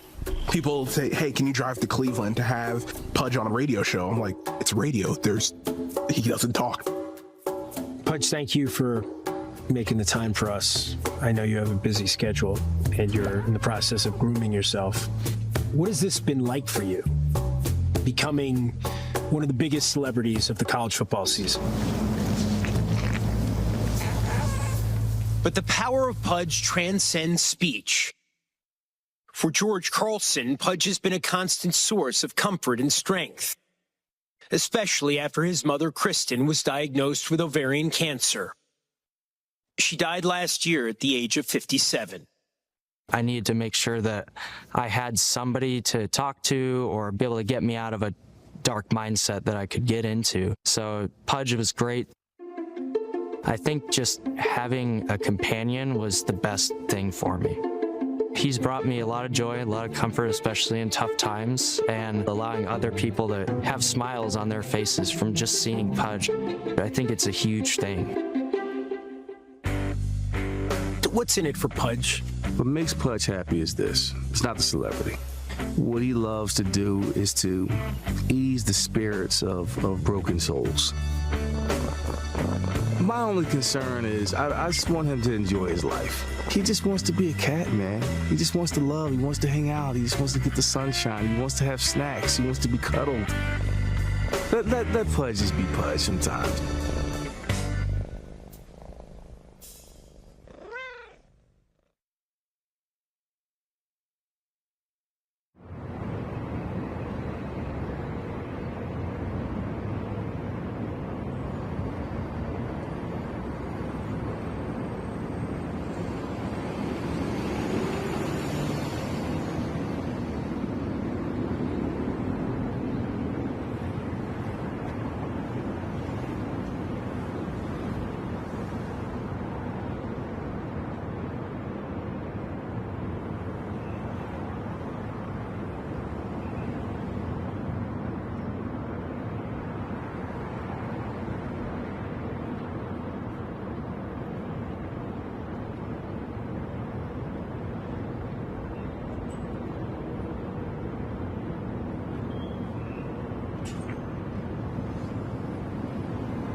And welcome back. Buffalo halftime with the Akron Zips and the Buffalo Bulls. Hard to imagine, but the month of November is upon us, so that means midweek action. We have a couple of Saturday games next weekend and two very good ones. Buffalo at Bowling Green, 12 noon Eastern on ESPN+. And then the big rivalry game, Central Michigan at front-runner Western Michigan. That's on ESPNU at 4 o'clock. And then, Ryan, we move into midweek action. Akron returns home to the friendly confines of InfoCision, welcoming UMass. How about the Battle of the Bricks? Miami at Ohio, always an exciting matchup. Toledo at Northern Illinois, and Muncie, Indiana. Ball State, they host Kent State. You'll see it's TBD on the network designations. Those will be announced on Monday, depending on how today's games shake out. Such a fun time of the year. Midweek action upon us. A lot of work to do before then. We'll be back with more from Buffalo after this.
Strange game.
It's been all about the defense in the first half from Buffalo today. Both defenses swarming early. Yeah, being very stingy in the back half as well as pressuring the quarterback. One thing that I will say is a very positive in this game was the surety of the tackles and the pressure on the quarterbacks. Plenty of miscues as well both ways. Offense just ugly at times. Akron only 60 yards of offense, and then the key play in the first quarter, the snap on the punt right through the hands of Castle. Buffalo gets their first points of the day via the safety. All of Buffalo's points have come off of, well, technically the safety's not a turnover, but from special teams or defenses. And Red Murdoch's strip and forced fumble and recovery set up a short field, which allowed Buffalo to score the only touchdown. We're going to take a look at it here. The NCAA record-tying strip by Red Murdoch, and then that set up the late touchdown pass to Clax. So you talk about a game really doing a 180 late, but in that process, Red Murdoch with the strip now ties Khalil Mack for the most forced fumbles in the long history of the NCAA. And for Akron, a drop right out of the locker room from Jake Newell, and a well set up play there from Ben Finley, who paid the price behind. He took quite a shot. So Ryan, you look at Akron right now. This is an offense that obviously has struggled. Just the 60 yards of total offense, 0 of 8 on third downs. What's the message? What's the adjustment that they need to figure out in the second half? I think they need to establish the running game. Jordan Gant at times has been very good running behind this offensive line, but it's the consistency, and I don't know how you teach that, because as soon as they start stringing together good plays and first downs, something always happens to short circuit their offensive drives. One place to start would be convert on third down. Neither team has been very good at that this afternoon. 3rd and 3. Akron looking for their first conversion of the day, and they will get it. Polk with his first catch as he reels it in at the 38. And this is an important drive. I know it's early opening drive, second half, but you look at the emotional finish to the first half. Murdoch sets NCAA history. Akron thinking they're going to go up a point at the break. All of a sudden looking up at that scoreboard, giving up that late 6. How will they respond? Because this is a team that has been hit in the chin in the past. And I think that's well said. I think the intangible of this drive, the momentum and the response is so important, because if the Akron doesn't come down and put points on the board and Buffalo goes and does it as well, it's a 2-score game. And frankly, Akron at times this season, when they get down, they haven't shown the response necessary to get back into the game. 2nd down and 9. They bring a corner blitz with Cooper over the middle. Tremendous catch. Now it's stripped away at the last second. Let's see if it's a catch or not. Walker still down on the turf. The ruling on the field is a completed pass. So he did control it. Timeout for an injured player on the offense. And he took a big hit. Terrific catch by Walker. And now the medical attention on the 5th-year senior. Ruled a catch. The attention on the fallen receiver.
Well, you hate to see this. For the second straight year, Miles Walker earned the distinction of wearing jersey number 1 for his work ethic and putting absolutely no pressure on either leg as he was carried off the field a few moments ago. Walker, the 5th-year senior, really one of the leaders in the locker room. And Ryan, look at the toughness that he showcased on this catch, having the courage to haul it in despite the hit from Solomon Brown and Red Murdoch. Yeah, just an unfortunate landing because of the bodies that were on top of him as he came to the ground. On first down, Finley, little hitch patter, making the catch is Marcel Williams as he spins away from Marquise Cooper. And keep in mind, Akron coming into this game, Williams, who just caught that last ball, banged up. They told us that Cameron Montero was going to be a question mark. He is dinged up right now, and lose Miles Walker on the opening drive of the 3rd quarter. Receiving room that was a strength so far this year, running out of bodies. 2nd down and 3. They come back, near side throw, and this is incomplete. Cooper able to break it up. Akron has went to the short passing game, the quick hitches and quick outs on this drive with some success, but now take a look to see if we see a double move or a deeper route, because as you can see, the corners are starting to creep up to try to take that quick game away from Akron. That's one way to slow down what was a pretty potent Buffalo pass rush in the first half. 3rd down and 3. Mason, who's been quiet, in motion. Finley looking his direction, settles for the tight end, and a tremendous jump on the ball by the freshman Blackwell, excuse me. Kobe Blackwell got the start last week. This is the first time we've called his name. This is a tremendous break on the football, and even with Ben Finley's strong arm, it's still a long way for the ball to travel on the far side out. And what looked to be a promising drive for Akron is now 4th and short. See if Akron indeed is going to go for it. They nearly got Buffalo jumping. Game in which both coaches have played field position. Be shocked to see if Akron indeed takes a snap here, and they will let the play clock wind down. No, they're going to use a timeout, so that indicates that they might be thinking about going for this on 4th down. Yep, from what I could see, I believe they are going to go for it. They just couldn't get their guys lined up. Newell and I believe Marcel Williams were rotating back in and out. You had your quarterback Ben Finley trying to get him set, and finally the sideline had to burn a timeout. I always say timeouts are like currency. You want to get something from it. Exactly. And right here, if that is in fact what it was, is an inability to get lined up, you know, I'm not sure what you're getting from that, except if they get a first down and continue this drive, then you could look back on it and say, that was a good timeout. Joe Moorhead really has enjoyed his time the last couple of years working with Ben Finley day in, day out.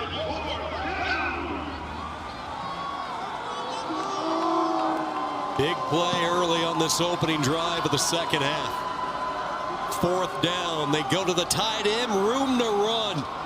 Krayback, the tight end, inside the 20, drugged down at the 13. The gamble pays off. Solomon Brown the stop.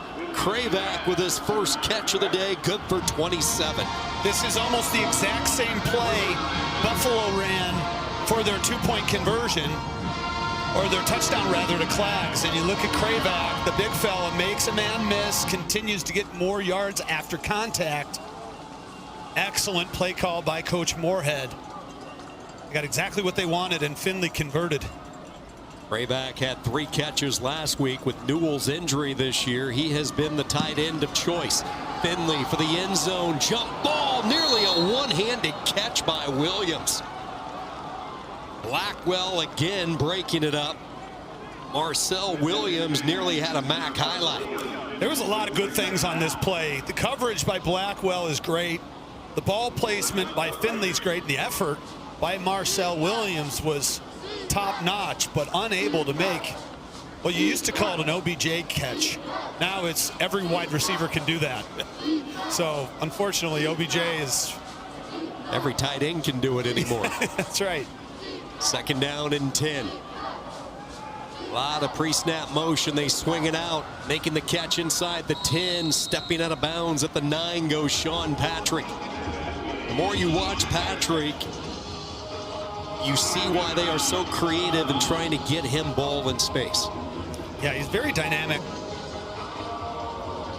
And you want to get him to the outside, not always that easy coming out of the backfield. So the swing route is a great option.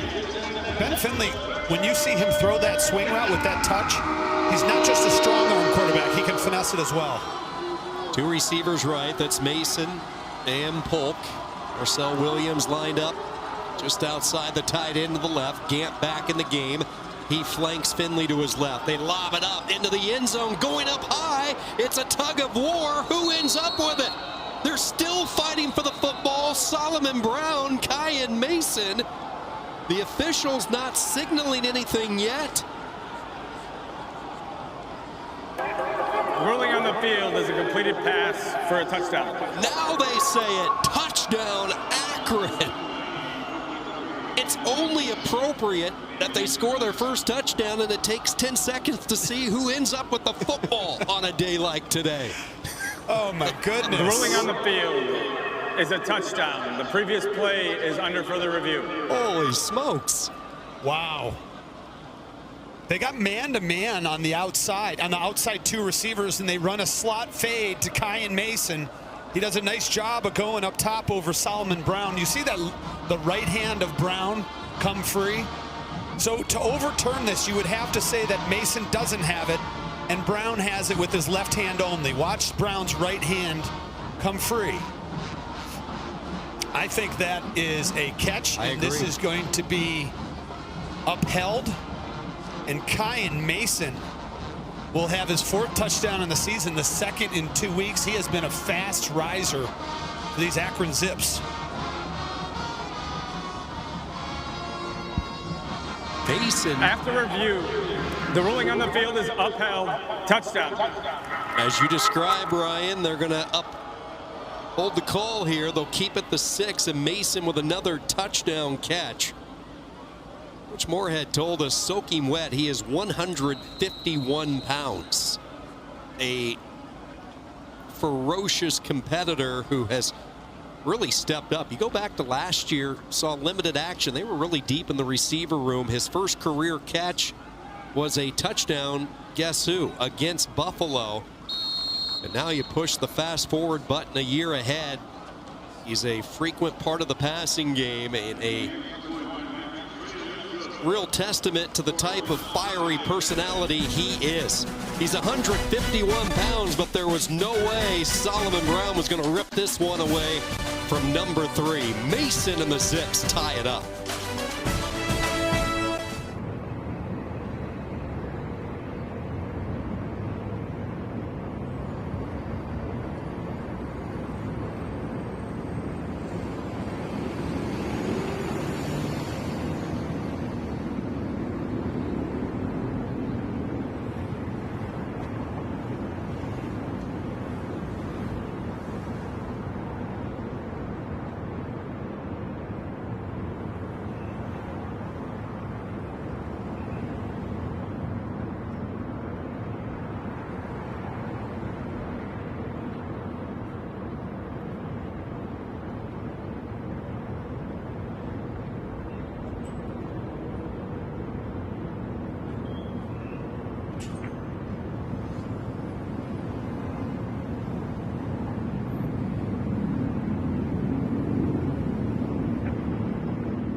Akron goes 12 plays, 75 yards. Ben Finley with his 12th touchdown pass of the year. Kyan Mason, a terrific catch. Mason, who they described as fearless, showed some of that trait on that last touchdown catch. Kyan Mason was a player from St. Edward High School in Cleveland, where so many big talents have come, and early in his high school he had a lot of big offers, but as Coach Moorhead said, he just never grew into the kind of frame that a lot of the Power 4 teams are looking for. But his talent and his athletic ability, how he goes up and gets the football, as we just saw, is Power 4 all day. Continue with the short kicks. Buffalo brought their return men up, and the Bulls will have it at the 32. You go back real quickly to Kyan Mason. This is a team last year that lost Bobby Gold into the transfer portal to Louisville. Adrian Norton went to Marshall. Alex Adams, last couple of years, just can't get healthy, so they needed receivers to step up, and Mason has answered the call. Yeah, Alex Adams injured again this year and decided to redshirt, get one more chance to play, but the opportunity is one that Kyan Mason has grabbed the brass ring in that wide receiver room, especially as of late. Buffalo with their first drive of the second half, and they run to the boundary side, and Al-Jay Henderson finishing off the run, barreling his way to the 41, a pickup of 7. You see Elijah Reed at the end of that play nodding his head, looking at Al-Jay saying, okay, you got me, because that was a collision, and Henderson kept moving afterwards. That's a big running back, tough to bring down.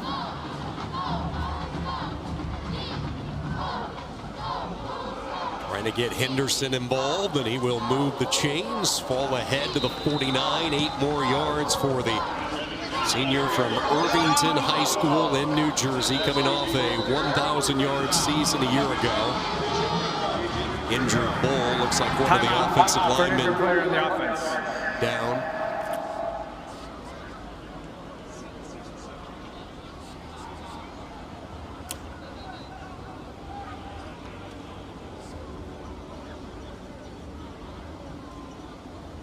Looks like that's Tyler Doty who is down, the 6th-year senior. We'll be back with more from Buffalo after this.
Tyler Doty has played a lot of football. He has been the anchor on the right side at his right guard position the last couple of years. Good to see him walking off on his own power. So that means Jake Tim, another veteran who has been plagued by a lower body injury. He's going to get his first reps of the day at center.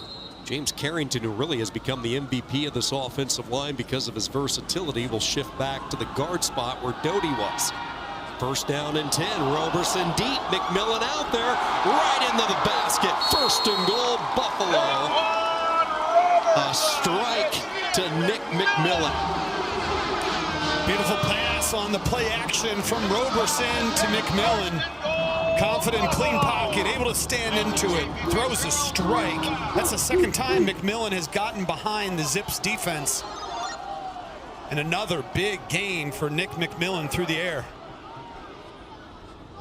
Buffalo lined up, ready to go. The ball at the 7. They will hand it off over the right side, just outside the tackle, willing his way. Up ahead, hard-fought yards, second and goal. Shelton, sophomore from Franklin High School in Wisconsin. He is a Al J. Henderson twin as far as body goes. He's the bigger back that provides relief to Henderson when needed. And they love their running back room with obviously Henderson, but they get Birch back today. We saw him in the first half, and Shelton, who's been banged up, and let's not forget about Sperling as well. They go with James McNeil out of the pistol on this second and goal. Two tight ends to the right. This is McNeil stood up, and Akron stiffening up defensively. Spriggs and company. Summers, who quietly has, I think, flown under the radar this year, one of the better linebackers in the MAC. Yeah, look at number 23 right there on the left side, and look, he reads it. He plays down the line of scrimmage, goes up top on McNeil, forces him back. I agree with you. I think Gage Summers, in a conference full of good linebackers, is one of them. Kwiatkowski at Central Michigan, Erweiler, Northern Illinois, who leads the MAC, and of course Red Murdoch for the Buffalo Bulls. Third down and goal. Keep an eye on number 0. That's Snow. Roberson on a design run to the boundary side. Won't get there. Spriggs brings down the quarterback, and Akron forces fourth and goal. This week, Coach Moorhead said they're trying to get Spriggs to 225 to play this position, but this is extreme strength by Spriggs. First of all, not only to corral Roberson in the open field, but doesn't allow him any further yards after contact. Picks him up. They love Spriggs' athleticism. As you mentioned, he will beef up. Still very young, only a sophomore. Chip shot for Jack Howes. He was now connected on a field goal in every game this year. I think that's a win, though, for Moorhead and the Zips. First and goal inside the 10 as defense bends, but they don't break. Field goal by Howes, and Buffalo a 13-10 lead. Good answer. Good response from Buffalo. Obviously, you get down first and goal from inside the 5. You want to come away with 6 instead of 3. But being able to reclaim the lead is a big response to an excellent opening drive of the second half for the Akron offense. 25th meeting between these two teams. Buffalo with the slight edge, 13-11. Number of close games throughout the year. Speaking of close games, how about Kent State? They lead Bowling Green 24-21. Buffalo will face Eddie George and Bowling Green next week on the road. Ohio has scored 21 straight. They have jumped out in front of Eastern Michigan late. Everybody else just kicking off as we speak. Were you the one that said this is an unpredictable conference? Because I remember 2 weeks ago Buffalo knocking off Toledo, who many think was the creme de la creme in the conference, and now Akron, and with interim head coach Mark Carney, about to shock the Falcons. A lot of people polling for Carney to have that interim tag pulled and made the permanent head coach. I think he's done a terrific job with the program this year. The mental aspect of getting the players to buy in to what he wants and frankly what their goals are, and to be competitive week in and week out, is enough for me to name him the head coach and remove the interim tag. Second offensive series for Finley and the Zips. A lot of progress after a very difficult first half. The first half that saw them net only 60 yards. Finley in particular on the drive, 7 of 11. He'll go right back to the air and on the mesh across the field. They settle in on Marcel Williams. Gain of 6 on first down. Really nice blitz pickup by Jordan Gant. It's been a tale of two different strategies defensively. Buffalo is pressuring. They're bringing the heat on Finley. And Akron playing more straight up with their front four. There goes Gant, cuts back to the center, and Jordan Gant out past the 45 to the 46, a gain of 16 yards. Gant has had a lot of success running between the tackles. And I love bringing the Kravac across, the tight end, and because as he comes across, we saw him catch that big third down pass earlier. The linebackers are going to start widening out, and that creates running lanes through the middle of the field. Gant spent 3 years at Tennessee State, redshirted in 22, was a freshman All-American, rushing for close to 600 yards in 23, but just did not get on the field consistently enough. Taking a shot, Israel Polk inside the 20, and Akron coming right back at Buffalo. The Zips have it, first and goal. So you talk about a game doing a complete 180. It was all defense in the first half, and now all of a sudden, the lid is open, the ceiling open for these two offenses. You see Ben Finley looking off to the left, freezing those safeties, and then coming over top as Polk wins the one-on-one battle on the outside. Israel Polk is a receiver that's coming on. 72 yards off 5 receptions and 2 touchdowns last week, and he's got a big catch here. Just like that, first and goal. This will be Gant as he dives ahead to the 5. Did you notice his quarterback, Ben Finley, was downfield trying to lead block for his running back there? That's the competitor that Finley is. He is. You're going to... Now, there, when you lead the nation in strips, there's always... Look at him coming in and punching. Number 2, Red Murdoch, when you are the all-time leader tied with Khalil Mack, you're always looking for an opportunity to punch, grab, or pull on the football. Just joining us, he tied Mack's mark late in the first half, his 16th forced fumble of his career. Second down, wide open. It's the tight end, Kravac, and that was easy for Finley and company. Touchdown, Akron.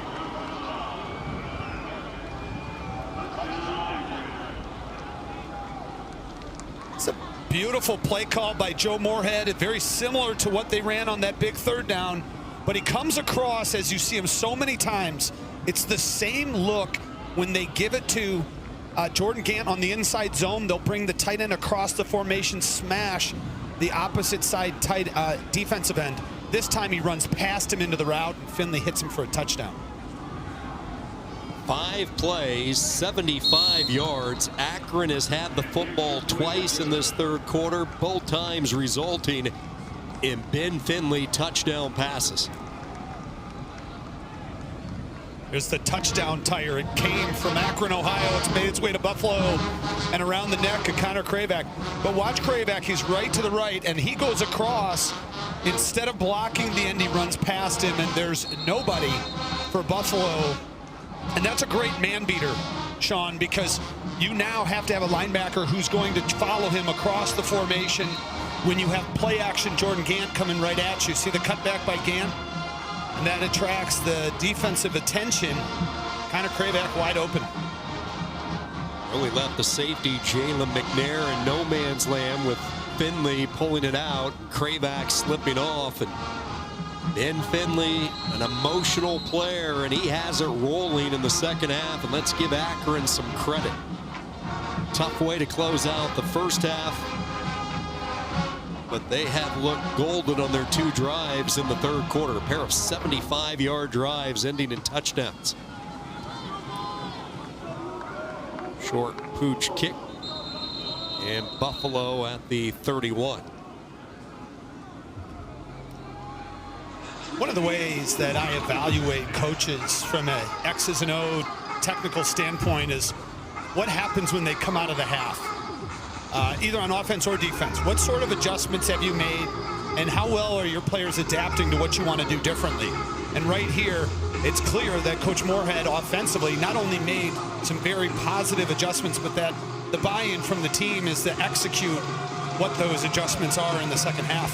And if you're a Buffalo fan and Pete Limbo, you're thinking we have Akron right where we want them right now, judging by the history of how this season has went.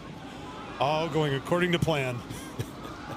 First down, good velocity on the throw. McMillan had to go down on one knee to make the catch in front of DeWalt. Quick passing game there by Roberson. Now 16 of 23 for 171 yards. This truly, wow, Henderson doing some utilizing some nice footwork. Henderson takes it up near midfield. 12 yards for Al-J. Henderson.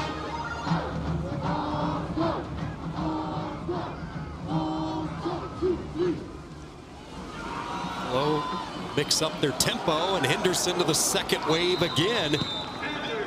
Safety, the last line of defense. Somerville bringing him down, but Al-J. Henderson starting to find his rhythm. Look at the footwork. This is what's done in the offseason. All those drills, cones, speed ladders. It allows Al-J. Henderson to utilize it here and step in and out of tackles and navigate his way through some tight spaces. Wholesale changes defensively for Akron. You saw their leader, Julian Laventure, really animated, telling the entire D-line to exit. They brought in 4 new bodies, that top unit. The result with Dole and company stuffing the run. Second down. Nice play on the edge by Bruno Dahl. Those 4 up front, Dahl, Ron Hall, Cyrus Durham, Julian LaVenture, deserve so much credit for how many reps they take in these games. Squirting through a little hole, good patience up to the 34. Really nice job by Lamar Sperling getting behind the left side of that offensive line. And when we talk about the offensive line, the left guard, Alex Heininger, has switched to right guard, and Carrington goes to left guard where he's more comfortable. So when Doty went out, you actually have 3 linemen in different spots, including Tim coming in at center. Tim made his return back to the lineup in a limited role last week with his leg injury. Now the injury to Doty really forcing him to gut it out. Second down, they try to stretch it to the field side. DeWalt, the cornerback, held his position, and then he had plenty of help arriving. Dole once again. Somerville was in the vicinity. This is going to be a big 4th down play. And again, you want to get the running back going east and west, and you just have guys playing along the line, down the line of scrimmage. DeWalt holding his water. Injured player on the defense. DeWalt holding his water against that block on the edge, and the cavalry comes down and gets him. There's a couple guys. Hull is down. Dull is down. Couple of, as you mentioned, Dull back up on his feet. Looks like he's favoring his right arm. Meanwhile, on his back is the defensive tackle, Ronald Hull.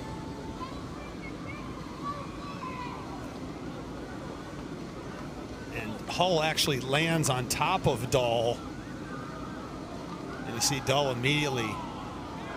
Ron Hull, but for a very pivotal 4th down, though, Sean, we're going to have 2 backups on that defensive front end. Keep in mind, you saw a pretty animated Pete Limbo there with the new rule change this year. If a player presents as injured after the ball is spotted, that team charged a timeout. In this case, the ball had not been spotted when both those players were down. That's a great point. So 4th down coming up, 4th and a yard.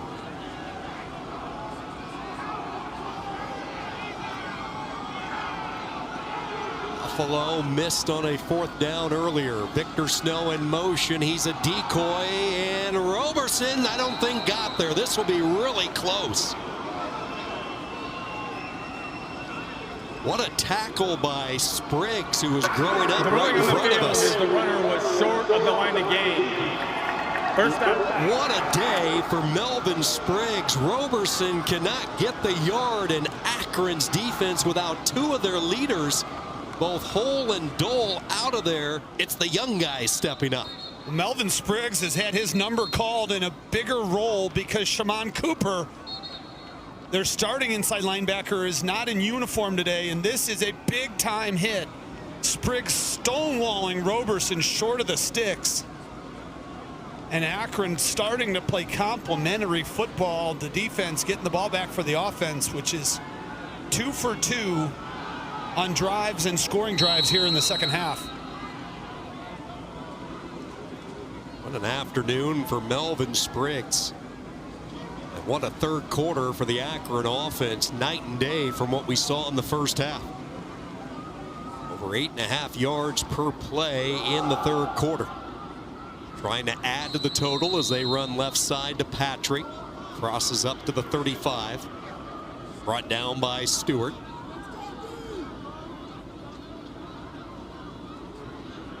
Tim Tibesar told us he has to rely on a lot of multiple looks. Akron, a team that will play 3, 4, 5-man down fronts just to try to offset some of the talent that he faces each week from the opponents, and his versatility today has certainly worked. 2nd down and 7. Finley with a clean pocket. He is going deep, trying to make that one-handed back shoulder catch. Was Savan. Seeing more reps. There is a flag down at the Akron 45. So let's see what the laundry is about here.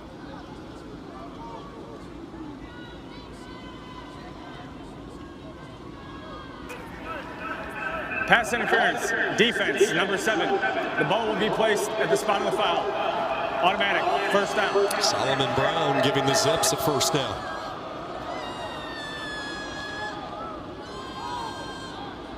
This crowd inside UB Stadium getting a little antsy. They clearly sense the momentum with the visitors from Akron winding down the third quarter. Well, they're used to playing from behind, but they do not want to go into the fourth quarter or start the fourth quarter down 2 scores. They bring a blitz. Finley hangs in there as long as he can, and this one knocked away. That was a split second too late. Kobe Blackwell coming across just in a nick of time to punch that ball away. But this is the arm talent. Look at how far this ball has to travel in the air. And the tight window, it doesn't come out of his hand clean. And that may have been the reason that Blackwell was able to get to the ball before the ball got to Polk. Yeah, he really couldn't step into the throw. He had Deion Crawford bearing down on him. Joe Moorhead, year 4, calling the plays for the Akron offense. 2nd down. This is a run by Finley. Ball loose. He got hit on the backside. Poinzer fighting for it. Does Buffalo have their 3rd takeaway of the day? Still unsorting the pile. Buffalo football. The ruling on the field is a fumble recovered by the defense. First down, Buffalo. Ben Finley slow to get up. And I believe that was Deion Crawford who hit Finley from the back. You know, as a runner, the worst hits are the ones you don't see coming. And as he's working through the hole, it's Poyser. And he hits the shoulder in the back and the ball pops out. Poyser, 310-pound defensive tackle. And they're going to want to take a look at Ben Finley because that was a big-time hit. 310 pounds on a blind side that Finley never saw coming. 3rd takeaway for the Buffalo D. Roberson looking to go deep, still looking, now unloads. Dangerous throw, and it's intercepted by Akron. Kamara, the freshman, comes away with the pick. Oh, my. For the 2nd time in the game, these 2 teams trade turnovers. Ben Kamara this time full extension going up to intercept the pass, and Roberson almost a 50-50 ball, sort of threw it up for grabs, and Kamara with his eyes in the backfield was able to undercut the pass to Gathings. And we'll see if Ben Finley comes back out. does. Kamara coming from the junior college ranks, Upper Iowa University, where he was a second-team all-conference player, 3 years at the JC ranks. And Tim Tibesar and his defense does the job again. Gant ramsacked on first down. Talking about doing the job, Cornell Evans just got deep in the backfield, shut down Gant right past the line of scrimmage. Good first step from Cornell Evans. Akron will not have to take another snap, and it looks like they are going to let the clock wind down. And this might be, too, just to give Ben Finley a chance to still collect his breath after taking a vicious shot. Junior Poiser. Little talking back and forth. The end of the third quarter. I think we have the makings of another Mac Saturday in Buffalo. It has been a bizarre game. Pete Limbo and the Bulls 3-0. One of 3 unbeatens entering this weekend in the MAC. Well, guess what? He's in another fourth quarter tussle today. Akron looking for the upset on the road. We march to the fourth from Western New York.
On a 50-degree day in Buffalo, Ryan Cavanaugh, I think some mothers would appreciate if you would loan some young men your bright orange jacket today to warm up down there. It's the least I could do. Chilly day as we start fourth quarter, and a throw and catch up ahead to the 32-yard line. Marcel Williams, who quietly has had a good game, 13 yards. What a day. After a first half that saw 10 punts, we don't see either punter in the third quarter. Today we've seen safety, we've seen field goals, touchdowns, fumbles, interceptions, turnovers on downs. A dogfight in the MAC, and keep in mind, starting today, 3 unbeatens, Buffalo, one of those 3 teams. First down give and a patient run by Gant up ahead to the 36. The asterisk on that about the 3 unbeaten teams that the other 2, Western Michigan and Miami, just kicked off down in Oxford. So assuredly, there will be at least one of those teams losing. Pete Lembo's wondering right now, do they have enough in the tank after so many close games and last-second finishes? Do they have enough to stay undefeated here against Akron? Zips really haven't been able to get the ground game going consistently like they had the last couple of weeks. Gant threw a little hole, and just as I say that, he plunges his way up ahead to the 46 and a first down run for Jordan Gant. This is a great job at the point of attack, the offensive line for Akron getting up the field. And we just talked about Buffalo and the moving parts. From Akron already, we've seen 7 or 8 linemen, some of them in different spots. Gant left the game after that last play. Patrick replaces him. Finley still checking over toward the sideline, using all of the play clock inside 5, play clock to 2. Just did get the snap away, shoves Patrick ahead, trying to give him a push after he handed Sean Patrick the football. Alan White sliding down with the tackle for Buffalo, 2nd and 9. White just crashed in from the left side of that defensive front. We haven't seen Newell in a while. You wonder if something happened to him. He's been in and out of the lineup in games. Mainly Kravac, last few possessions. Finley with another throw and catch to Israel Polk. And you can see when Finley is in his groove, this offense relying on his shoulder so much. And it starts with the offensive protection. Look at his feet. He's calm, he's settled, he steps into it. He's got time to step up into the pocket. And he's as accurate as anybody in this conference when he has time to be comfortable, calm feet, throw the football. He's played a lot of football in a lot of different environments, including some big games throughout his career. First down, he's going to keep it, makes a couple of defenders miss, and there goes Ben Finley straight up the middle to the 10 to the 5. Touchdown! Finley using his feet. Looked like a little Jordan Gant there, losing a couple of defenders, and then the speed to finish. Finley brings it home. If you would have told me that the longest, most dynamic run of this game would be at the feet of Ben Finley, I would not have believed you. And in this fashion, Finley making a couple defenders miss in the hole and then running away from the deep. Look at the fancy footwork here. And cutting back, covers it with 2 hands, and then running away from the defense. Ben Finley, I was not familiar with your rushing game. His first rushing touchdown of the year, and all smiles for Finley. Made a couple of defenders miss. One of them maybe the top tackler in the MAC, and Red Murdoch. The closing speed. Akron ups the ante. They enjoy their largest lead of the day.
Ben Finley really taking on the leadership role in this second half after a frustrating first half for the Akron offense. They have been motoring up and down the field to a tune of 24 points. Joe Moorhead, what a job making the halftime adjustment with his play calls in the second half. He's had some big ones. Fourth down conversion to Kravac. The touchdown pass to Mason.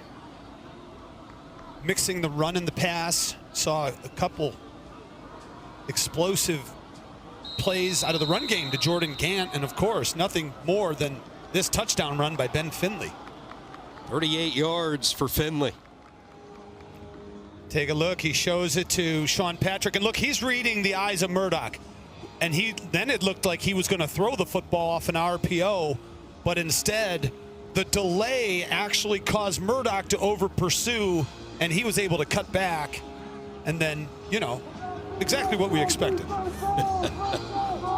Started his career at North Carolina State. We mentioned he's played in some big games. Beat North Carolina in the rivalry game as a starter. Actually started a bowl game for the Wolfpack. Went out to Cal as well. Started a pair of games. Roberson says, hey, what you can do, I can do. And Roberson, known for his running, scrambles for close to a first down. Looks like they'll mark it just short. Second and a yard. Oh, now they are going to move the sticks. First down for Taquan Roberson. It'll be interesting to watch. So Dahl is back in the game, which is a good sign for Akron. Roberson wanted to go right. Now pressure comes. He's sacked. Ball was loose. Hit on the play by Jontrell Mixon.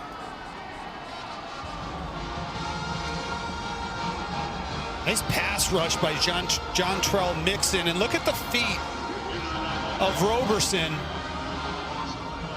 moving in and out. And that's sometimes when we talked to the coaches this week about it, when the noise gets too loud, when you start getting indecisive, your feet start to move too much. First sack of the year for Mixon, loss of 7. Roberson picked off. Summers with the interception, goes down to a knee. Akron in control.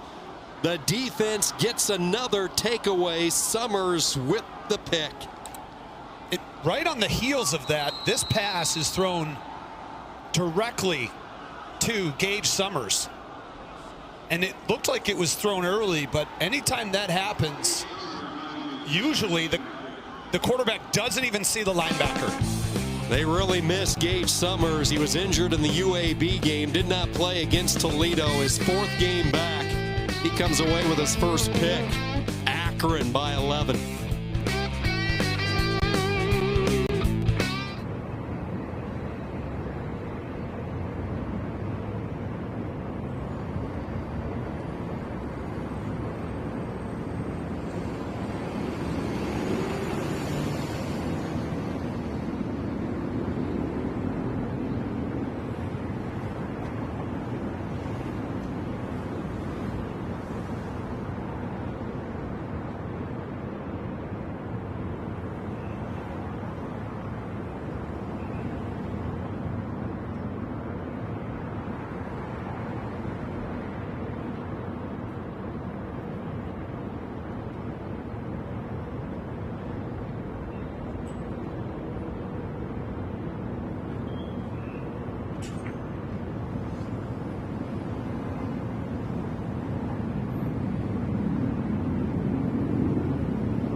Big second half by Akron. Look at what the Zips have done. They have turned around the offense. 21 second half points. They're doing it both running the football and throwing. In particular, Ben Finley, not just throwing the ball, his 38-yard touchdown, and the Akron defense getting into the act. Couple of takeaways as Gant accelerates up to the 40. Tim Tibesar entered today really shorthanded. No Alex Branch, no Justin Anderson, 2 starters on the back end. One of his top tacklers, Shimon Cooper, ruled out, yet this defense has responded. 3 takeaways.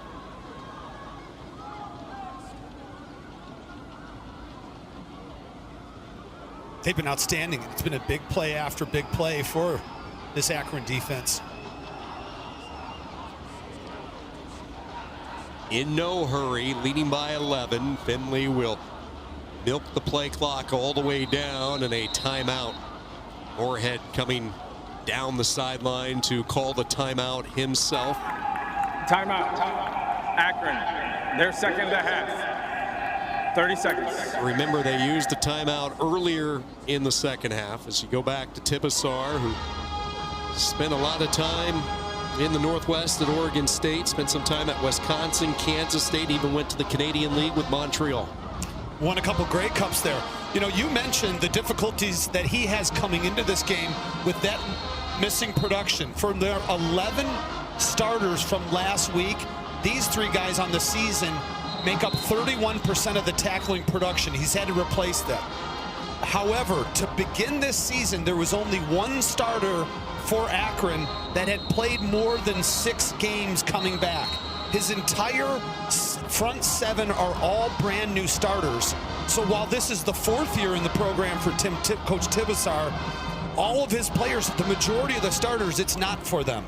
The one player who had 6 or more starts last year, Justin Anderson, who's not in uniform on that list you just saw. Good job here with the pursuit by Malin White. Jumped on the back of the ball carrier, drug him down for a TFL, nowhere for Gant to go. Another offensive lineman slow to get up. It's Keelan Davis for the second time today. For an injured player on the offense. Davis pointing to his right elbow, the second-year starter. A year that saw a lot of changeover on the offensive line this offseason, bringing in some transfers. Davis, one of the veterans of the group, the preseason All-MAC pick.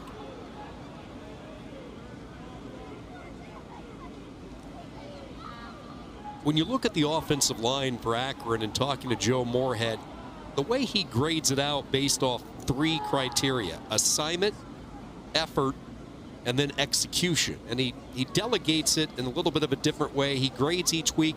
70% of it goes toward the execution, 20% for assignment, and then you have the 10% effort. Right. And, you know, when you're, I love that, by the way, because it's easy to just say, did you do the right play? Did you do the right thing on this play? You get a plus or a minus. But as you move into that, you know, you start to you start to value and put importance on the really important things.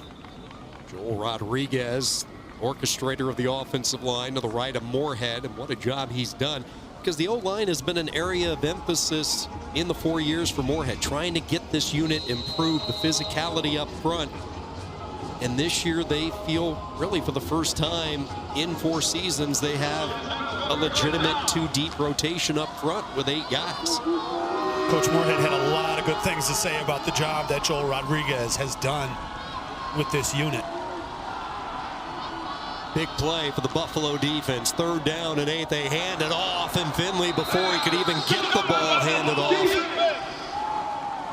barreling through was the inside linebacker, Deon Crawford.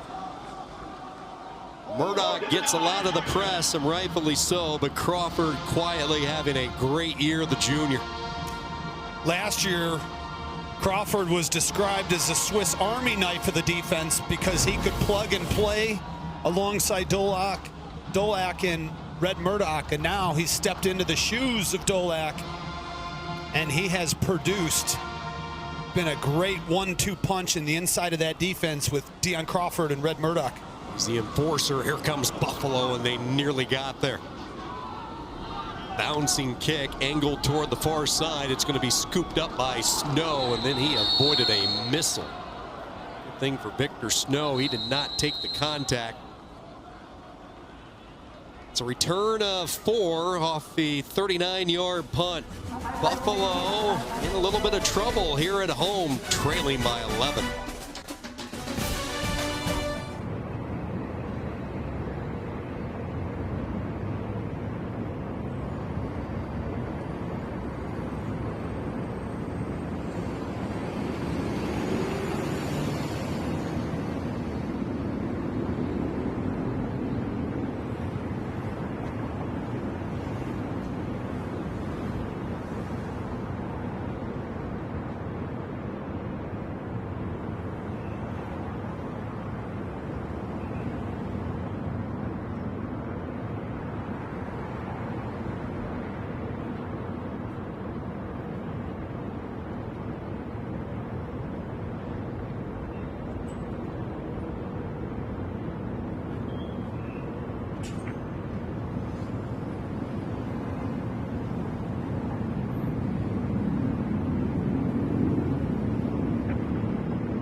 Beautiful look.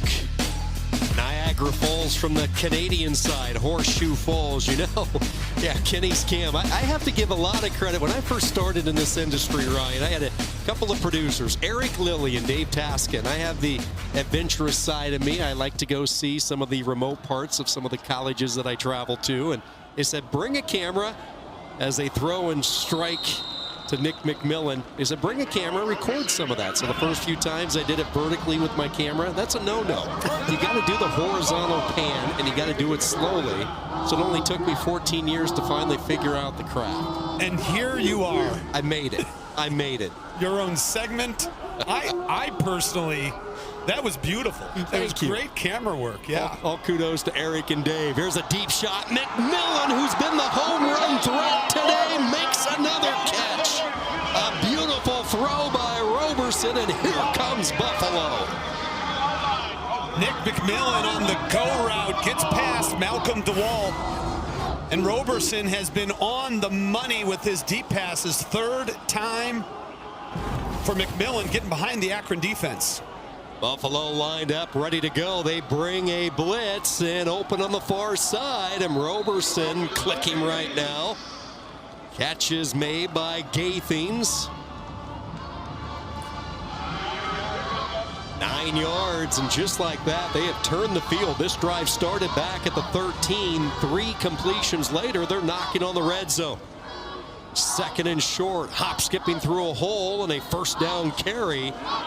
And into the red zone for Buffalo. Good news for the Bulls as well. Tyler Doty back out there at his guard position after leaving the game in the first half. Keep an eye on the bottom left inside Victor Snow. He doesn't have a catch yet in the second half. Roberson looking, checks down, and it's dropped through the hands of his running back, Al-Jay Henderson. Would have been a minimal gain. Elijah Reed had him shadowed. Unexpected drop from Henderson, who comes in with 22 receptions on the season. Touchdown reception. Here's the big guy. Tyler Doty and Trevor Brock have been 2 constants in this lineup for a while. They were both guards. Brock kicked out to tackle this year. Second down, here comes Summers on a blitz. Roberson, and he is swallowed up, sacked back at the 25. Spriggs again. What a day for Melvin Spriggs, the redshirt sophomore. I don't want to steal your line, but I believe you said we're watching him grow up in front of our eyes, and look at the job from middle linebacker right into Roberson. Roberson, timing pattern, it's caught. Gaithing's another catch. Beating Kamara, who has an interception in this game. Third down. That's a big completion there from Roberson, because it gives Buffalo an opportunity and Jack Howes an opportunity to make this a one-score game. Without that extra yardage on that last completion, I'm not sure they go for the field goal. Howes, who connected from earlier today. This one airborne. It is up, and he sneaks it through the left upright. 35 yards for Howes. And Ryan, as you described, that makes it a one-possession game with a two-point conversion. Howes 2 for 2 today. Buffalo at 3-0 entering today. Keep in mind, midweek action around the corner. Championships determined in the month of November, and you look at what we are seeing today. Ohio victorious. Kent State shocks Bowling Green. Northern Illinois the early lead. Central Michigan on top. The big game, Miami and Western Michigan. Defenses prevailing early in Oxford. And that was the expectation, at least for me. Western Michigan has perhaps the most experienced defense in the MAC. And if you know anything about Coach Chuck and the Miami Redhawks, is that they, Chuck Martin, they are going to be defensively sound year in and year out. That's an ice bath type game going on in Oxford. You know, there's going to be a line for the players to get in the ice baths because of how physical it's going to be when you get two defenses that play the way they do. Western Michigan defense, their defensive line with McGraw and company, they are playing as well as anyone. More action coming up next weekend. We have a couple of Saturday games to keep an eye on. Buffalo at Bowling Green on ESPN+, 12 noon start Eastern. Then Central Michigan makes the trip to Waldo Stadium at Kalamazoo. 4 o'clock kick on ESPNU. And then we move into the midweek action coveted by fans across the country. A couple of games on Tuesday, followed up by Northern Illinois, Toledo, Kent State, Ball State on Wednesday. You never know what you're going to get when the MAC starts playing midweek games. From the 26-yard line, Finley will throw, and too much air as he tried to hit Mason. He had him too. This is a well-designed play. I actually thought he had the post route to Israel Polk as well. But a rare miss by Ben Finley. What a second half it has been for Finley. 16 of 31, 198 yards. Keep in mind the majority of the damage in the second half. 12 of 18, including the 2 touchdowns. Finley will throw, and he threads the needle downfield. First down catch, still on his feet. Marcel Williams not going down. Carries the pile up ahead to the 43. 32 yards to Williams. Beautiful play action. Ben Finley looks extra deceptive with the football. Watch the footwork and the handiwork. Finds his receiver. And watch Bradley. Looks like he's hitting a heavy bag. Well, we had to get back to live, but he's just swinging the right hand into the football, trying to jar it loose. Season high 7 catches today for Marcel Williams, who was a game-time decision coming in. Entered today with 15 catches. Gant trying to get it outside, picks up 2, maybe 3. Poyser underneath the pile, in on the stop. Keep an eye on the clock as we go inside 5 minutes. Coach Moorhead and Ben Finley are going to use all of the 40 seconds on the play clock down the stretch here. And those are anxious moments. When you're the opposing side, you're down. It's a helpless feeling, isn't it? Yeah. You're just watching the seconds tick away. but plenty of time, frankly, especially if they can get a stop here, force a punt. And I'm sure Roberson and the crew would love to have an opportunity to drive the field and tie this one up. Gant, change of course, cuts back over the center, and Gant makes the most out of nothing. Finley got thrown down behind the play. We've seen him go downfield a couple of times trying to block. And he did on this time because Gant cuts back, and I think he got a piece of Murdoch. But when Gant readjusted, Finley found himself as an edge blocker, and he actually did a pretty good job to allow Gant to get extra yardage. With that type of personality, you are going to win a locker room over, especially the guys up front. When you see the quarterback doing this, taking on one of the best linebackers in the country. Look at that again. Beautiful job by Finley. 3rd down, 3rd and 4. On the zone read, Gant stood up. And a 4th and 3 for Akron, and this clock will continue to wind down. It's a big time decision here as to what do you do, and it looks like Coach Moorhead's going to bring the punting unit out. However, yeah, 4th and 3. 3 is pretty far. He may take a timeout and talk this over and take it all the way down. Akron used a couple of timeouts earlier in the game. One in that 3rd quarter in the 2nd half. Keep in mind he used a timeout on the 4th down that went for big yardage to Kravac, so it was well worth it, but they only have 1 timeout left. But they could take a delay a game here. Absolutely. They're going to give their punter a little bit more room to work. Delay a game. Offense, number 95. 5-yard penalty. 4th down. And you saw Castle look over at the sideline saying, give me the extra yards to work. And I'd be surprised if Buffalo, if I were Buffalo, I would decline that penalty. Absolutely. And they will decline the penalty, so they send out the punt return unit. Keep in mind, Buffalo, one of the best in the country at coming after punts. They have blocked 4 this year. It is a Pete Limbo specialty. 4th and 8. Here they come. Kick is off. End over end. Bounces inside the 5. And did Akron get to it? I think they did. What an effort. The ruling on the field is a touchback. Oh, now they're going to change it. The ball will be placed at the 20-yard line. Initially looked like they were going to say, you avoided the goal line. Keep an eye here. This is close for DeWalt. Oh, that's as close as it gets. I think you challenge this. Take a look. It's whether or not that right foot hit the ground before the football leaves the hand of DeWalt. Regardless, what an effort play by DeWalt. Oh, so close to pinning Buffalo deep.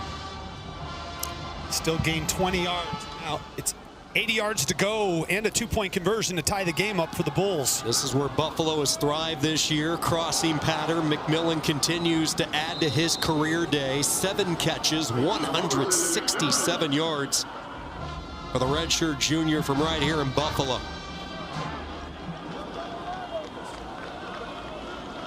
Second down and 3 as we approach the 2-minute timeout. Roberson, McMillan, the connection continues to click. This will move the sticks. Don't know if Buffalo can get another snap away. They're lined up. 2 seconds, 1 second, and we will hit the 2-minute timeout. This is the 2-minute timeout. We hit the part of the game where Buffalo has made their hay throughout the course of the MAC season. Thrilling come-from-behind victories. A father and son moment with the Limbos discussing how they want to attack the final 2.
The Cardiac Kids, better known as the Buffalo Bulls, their last 5 games have came down to the final possession. They've been perfect in the MAC. Wins against Kent State, Eastern Michigan, and UMass. And guess what?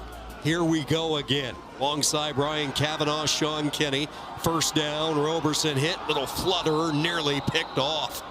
Dangerous as he was hit just as he released it. Roderick Hunter in the vicinity, and Pete Limbo, 5 one-score victories as far as one-score games this year.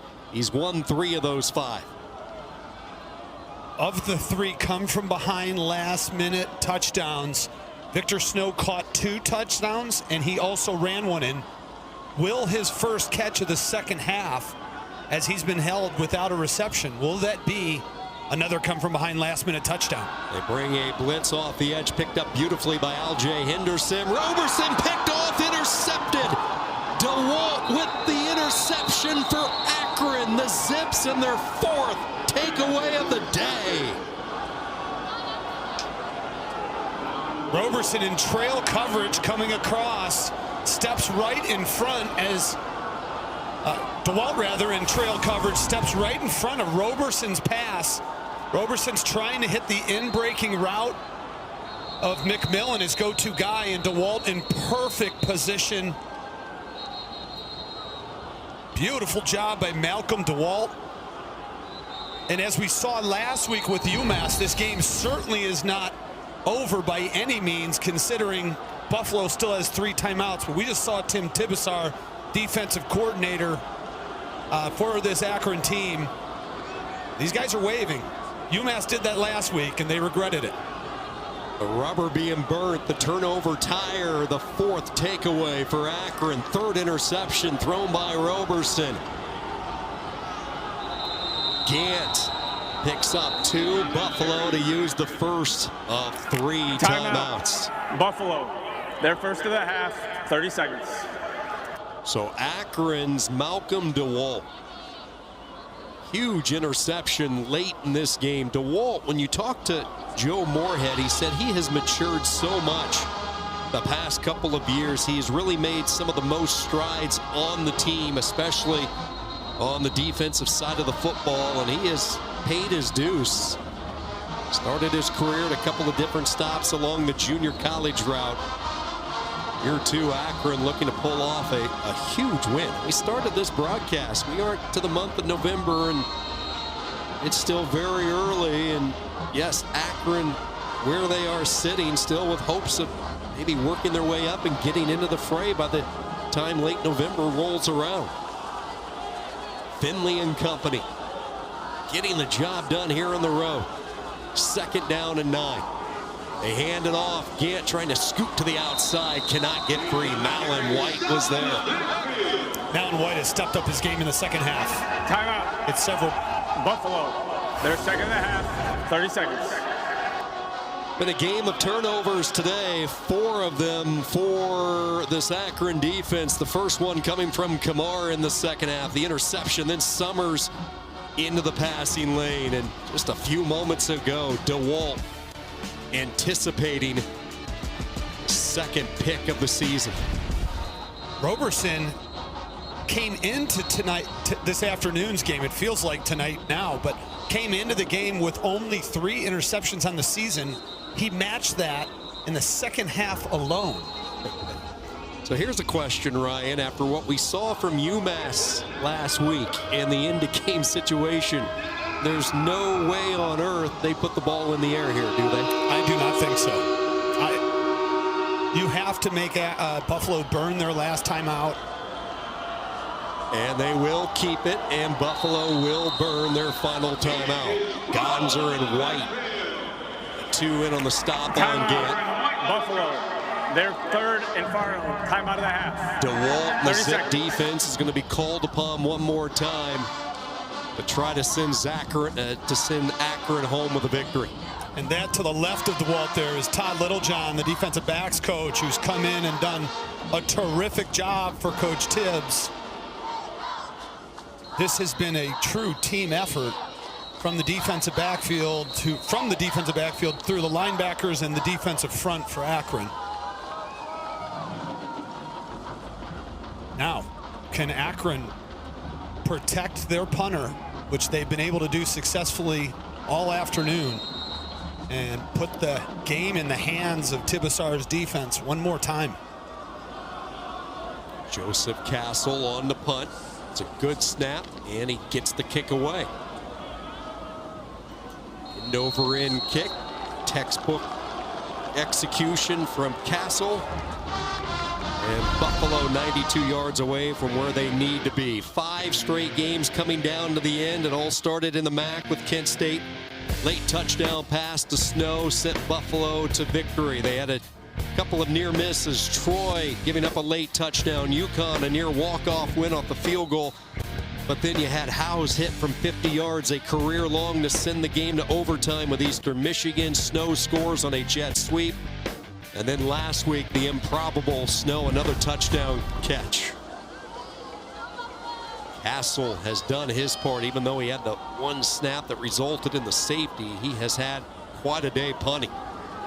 Roberson to go to work, settles in underneath, making the catch, falling ahead. This is Victor Snow, did not pick up the first down, so the clock will continue. Buffalo cannot stop it. They have used all 3 of their timeouts. If you're Akron, you're okay with that completion against your defense. They drop 8. Roberson will turn up field, and he will pick up the first down. Now the clock will stop with 1:04. Good pass rush by Cyrus Durham. Working on the left tackle, pushes him back into Roberson. Roberson has to break the pocket and run. First down, Akron's going to get to Roberson. Spriggs with his 2nd sack of the day. Summers was in there along with Durham. The trio of Zips converging and meeting number 2. Loss of 7 on the play, 2nd and long. Clock continues to move. Pressure up the middle, Roberson hit. Summers the interception, and that is going to be it. No magic late today for Buffalo. Summers with his 2nd interception, and Roberson is down. Timeout for an injured player. It's Julian LaVenture, the defensive tackle, who's able to put the hit on Roberson, get home, and Roberson, out of desperation, trying to release the football. It flutters in the air, and Gage Summers says, I don't need no tire. We just came into Buffalo. Look at LaVenture right in the middle of the defense. Swimming, relentless. And Gage Summers catches the interception to seal this game.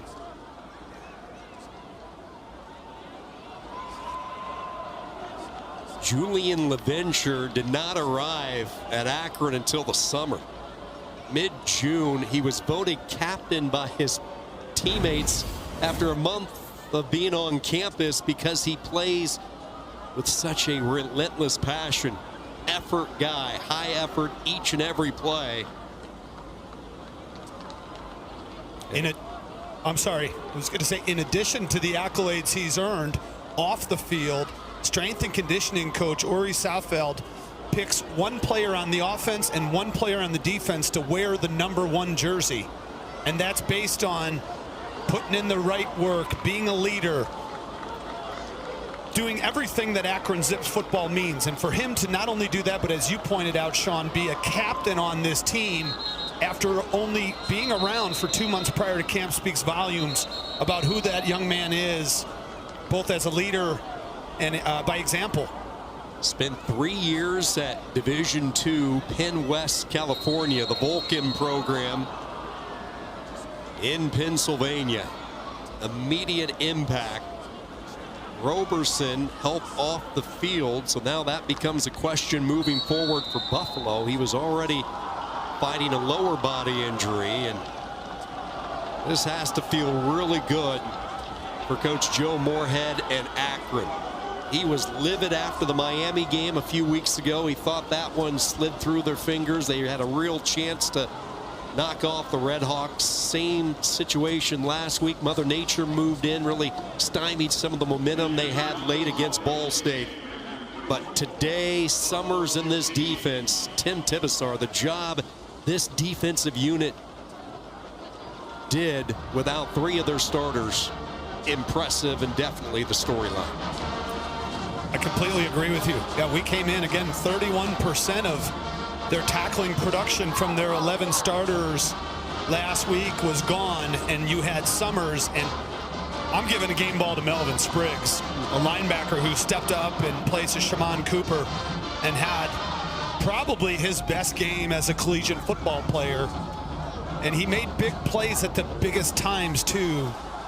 Sacks and, you know, in the fourth quarter when Buffalo was looking like they're going to do what they've done so many times as the cardiac kids of the MAC this year, Spriggs and Gage Summers were there to shut it down. Just another day in the office in the MAC. That's right. 24-16, Akron wins it. And let's not forget, we saw a little bit of history today as well. Red Murdoch, congratulations to the Buffalo linebacker as he ties former Buffalo linebacker Khalil Mack for the most forced fumbles in NCAA history. He forced his 16th fumble of his outstanding career. Buffalo tastes defeat for the first time in action this year. Akron showed up ready to go. 5 turnovers forced by the Zip D. Summers, the game-sealing interception. And Akron with a huge road win today. For Ryan Kavanaugh, our entire crew from Buffalo, this is Sean Kenny saying good night from Buffalo. Your final, Akron 24, Buffalo 16. This has been a presentation of ESPN.